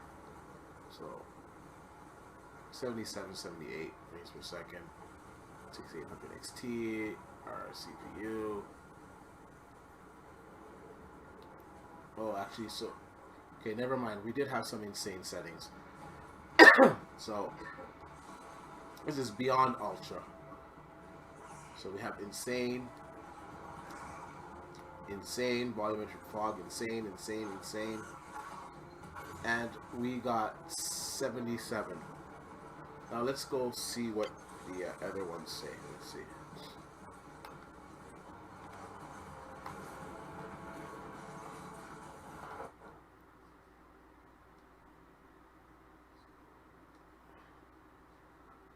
Gears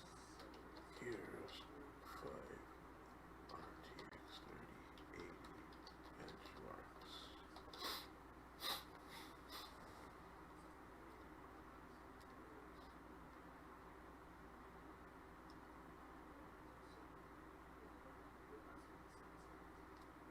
Alright, so this guy,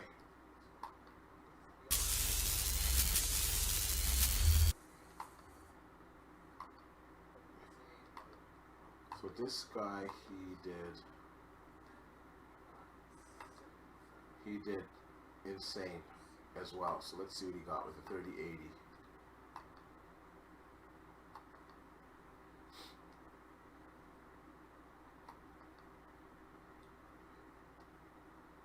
So he got less, 51. Did he do it at 4K? Wait, so let's look at the settings. Wait. Ah.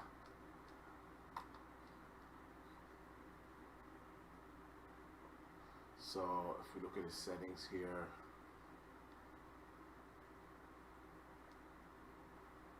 .4K. What's his CPU? 3600. Well, it's not going to be handicapped really at 4K anyways. So wow, 80 was his field of view, 75. Let's see what ours is over here.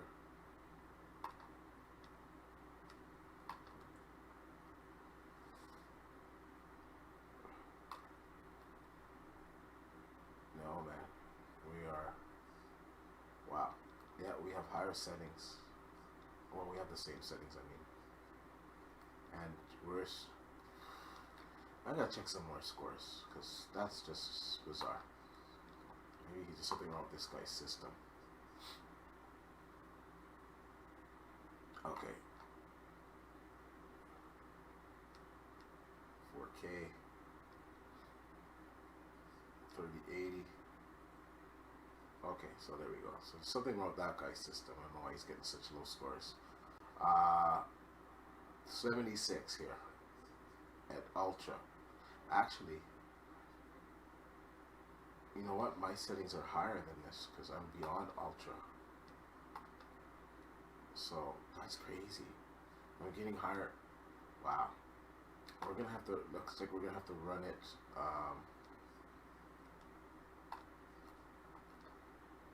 Tweak tells pretty good.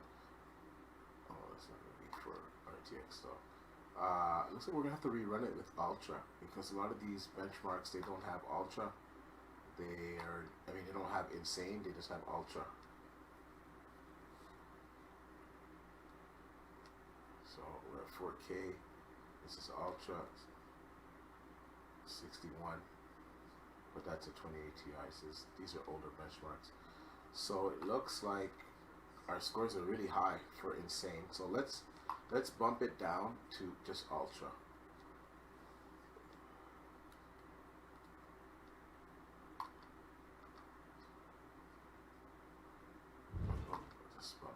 We'll bump it down to Ultra.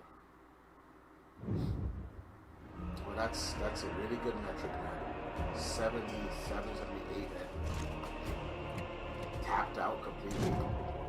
Other sites are getting 76 for their RTX 3080 and Ultra, but insane settings. So I have a good feeling about this here. So let's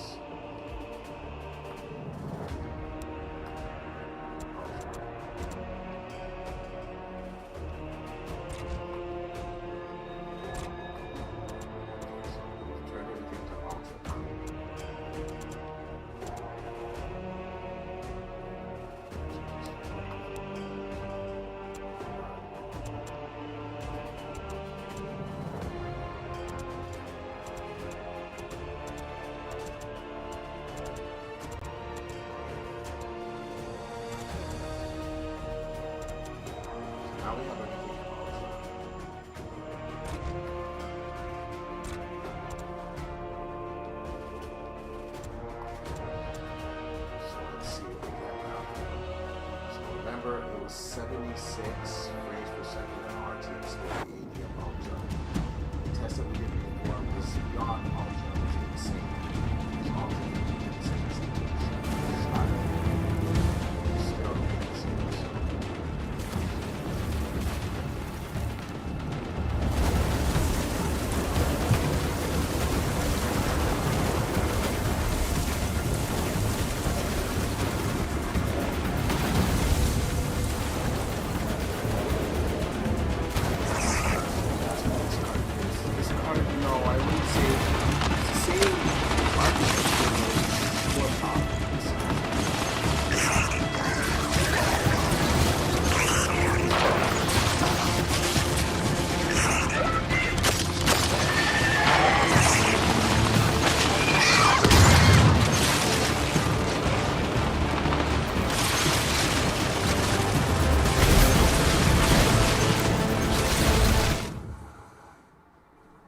Okay, so now at ultra settings, we're getting 82 frames per second. Call it 83, round it up. We're getting 83 frames per second with ultra settings. Resolution is 100%, so there's no trickery going on here. And you can see that right here. If you look right here, full resolution. 100% full resolution. What's the resolution? 4K. 100%. We're at ultra.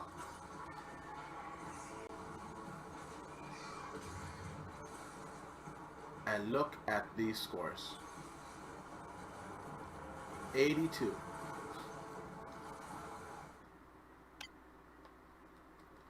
Now, once again, we're going to look at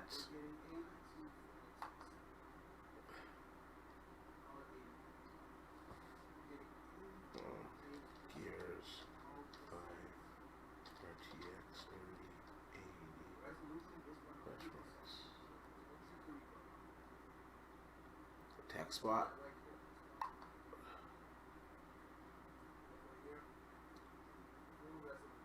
So here we go, RTX. Oh, let's go to gears. Where's gears?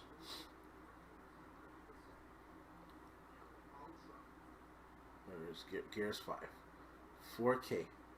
There you have it. Their average frame rate is 76 frames per second. 76 frames per second. And we are getting 82.6. So it is definitely beating an RTX 3080. I don't know if it's beating a 3090 in that game, but as you saw from tonight, there's a lot of games we were beating a 3090 in. Let's see if we can find some more.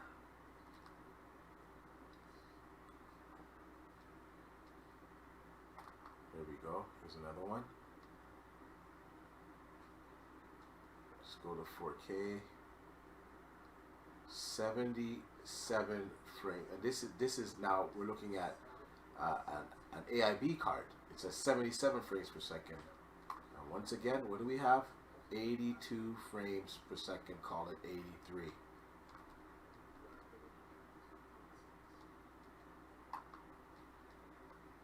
Okay, now let's see what 3090 does.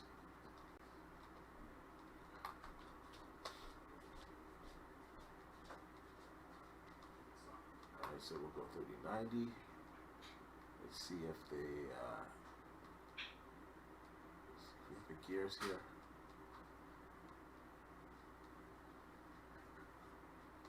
Tactics or gears? Oh, it's tactics.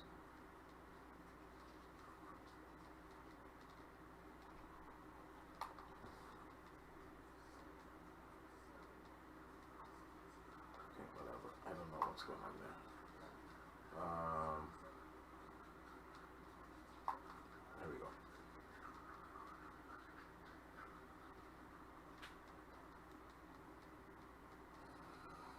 Did we do any benchmarks? Okay, here we go. CSGO, do Eternal, Flight, 00 Dawn, Overwatch.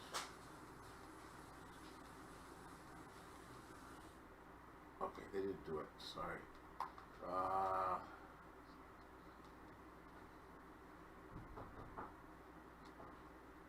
Just trying to find a 3090 benchmark for this game. Oh, here we go. Benchmarks 4K.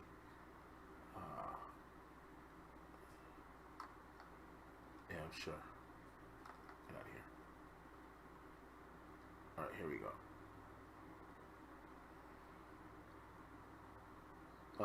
These are old cards. My bad. Surely there's got to be a 3090 somewhere.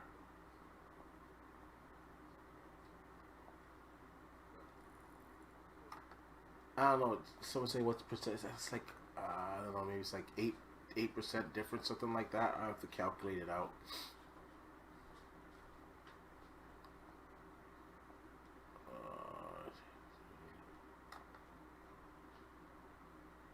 Okay, let's see if we can find one here.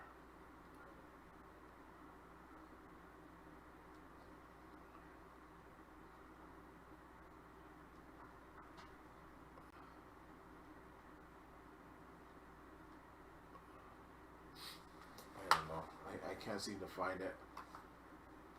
1 second, guys. Maybe I should use Google.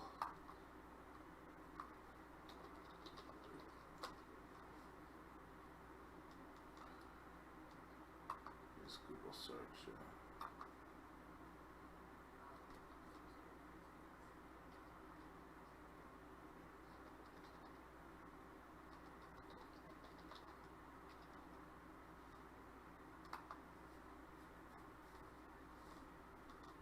Alright, here we go. So, what is it getting? So that's pretty good. So Gears 5 Ultra on an RTX 3090 on a Trio, which is an AIB card, is getting 86. I guess on the Founders it's getting 84. So 84 to 86. And what are we getting over here? We're getting 83. So that is within the margin of error. That is like 2-3 frames away from a RTX 3090. Now I've said this. I'm gonna wrap this stream up right now. I'm just gonna give you guys like my thoughts. I've said this to many people. Like I have some people, they just want to go out and get the 3090 just because it's a top card. And unless you're a content creator or you're using it to like render stuff for like animation and you game on it, it's not worth the money. It's not. If you're getting that card simply for gaming, it is a waste of money. The 3090 is about 6 to 10% better than the 3080, yet it costs double the price, and it just cannot be justified. Now, it's not a thing, oh, AMD or Nvidia, choose one. You could choose whatever you want. It's the 3090 is just not a good value, and gamers out there that just get that card for gaming, it's a foolish purchase, because you're getting bragging rights for 7-8 frames per second more, and you're paying double the price. And guess what? Nobody cares that you have a 3090, so it's just really stupid. The 3080 though is a great value. I think that card is a good performer. I like the ray tracing on it. I like DLSS on it. The AI upscaling is just fantastic on that card. To have ray tracing switched on and then you have DLSS on and you're getting 60 frames per second plus is a treat. And if you like ray tracing, I have to recommend the RTX 3080. However, as you guys are seeing from the stream today, that 6800 XT is no joke. It is competing, well, it's, well, I tested tonight, it's beating a 3080, it's tying a 3090, it's beating a 3090, it's coming close to a 3090, it's overperforming, that's for sure. It's punching above its weight, and I have to say I'm really impressed with this card. Now the proof is in the pudding. If you guys have been watching this live stream for the last 2 hours, 3 hours, whatever, you've seen me overclock it. You've seen that these clocks are stable, and you've seen them translate into gaming performance, and the benchmarks speak for themselves. The information is right there in front of you, and I used RTX 3080 and 3090 benchmarks as cross-reference from reputable sites. It's not just some Joe Blow from the internet. So I don't know what more to say. This is a fantastic card, and this is the reference model. So, if you can find an AIB card that's at a good price, I would assume that it's going to perform better. I personally recommend that you just get yourself a reference card because it's cheaper, and the performance that I'm showing you guys tonight speaks for itself. Now, I don't know if you're going to be as lucky to get a good card like me, but I do expect the cards to perform similar enough, and I think it's a great value. So if you guys are looking for a card, 6800 XT is definitely a card to look at. An RTX 3080 is a fantastic card as well. Even the RTX 3070, that's a pretty good card too. You're getting 2080 Ti performance around that for that card, and of course it's a lot cheaper than a 2080 Ti. The 3090 is just of poor value, and to be quite honest with you, if you're looking at the results from this 6800 XT and you have a 3090 and you don't care about ray tracing, you have to be feeling a little bit sour right now, paying over double the price of this card. And when the 6900 XT comes out, obviously it's going to outperform this card, and if this card is doing what it's doing now, the 6900 XT is definitely going to put the 3090 in the grave. In fact, in my city right now, we have Canada Computers, we have different retailers. These cards are in stock at all of these retailers because most gamers here don't find that card of any value because, like I said, you're getting 5 to 10% better performance over a 3080, but you're paying double the price for it. So nobody really cares for it, and that's why you're really seeing it in stock. Now, other regions in the world, people just like to know that they have the best thing, but if something is 5% better for more than double the price, is it really worth it in the end? And who cares that you have a 3090? Nobody cares, and you're spending all this money to prove it to yourself. It just in my opinion, it doesn't make sense to get that card. Get a 3080, get a 3080 Ti when it comes out, get a 6900 XT, get a 6800 XT. These cards are all better value than the 3090. The 6900 XT comes out on the 8th of December. We're hearing that it gets up to 3000 megahertz. This card is doing 2800 megahertz. That card is going to have a higher power delivery on it, or higher, it's probably going to have more power on it, right? So it has more cores. I think it has 80 CUs, where this one is 72 CUs or something like that. And I just expect it to really spank the 3090, especially when it's overclocked. Like, this card overclocks so high. Now, at its base performance, I would say it wins some games with 3080, it loses some. I don't think it beats it straight out the board, right out the box, depending on how good your card overclocks or how good your card clocks out the box. This one was okay out the box, but once I overclocked it, holy smokes, man, it really started to shine. And I highly recommend the 6800 XT, and yeah, that's pretty much it. Thanks for rocking out with me. I'll try to answer some of the questions here in the chat, and then we're going to end this stream.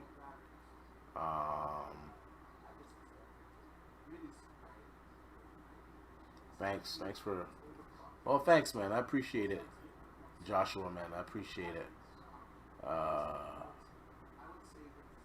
Bragging rights is the 3090. Yes, it is. It's like, oh, I got a 3090. I got the best card in the universe. Like, who cares? Like, that card is like, what, $1,500 in the States? In Canada, that card is like $2,400. Are you kidding me?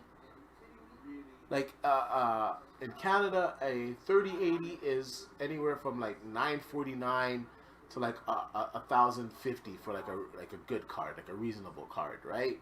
The Founders Edition was a little bit cheaper than that. I think the Founders Edition here is like, it was either $7.99 or $8.99, something like that. It was here, and you're telling me for $2,500 or $2,400, I'm only getting 5 to 10% better performance than the 3080. How is that of a good value for a gamer? It's just not.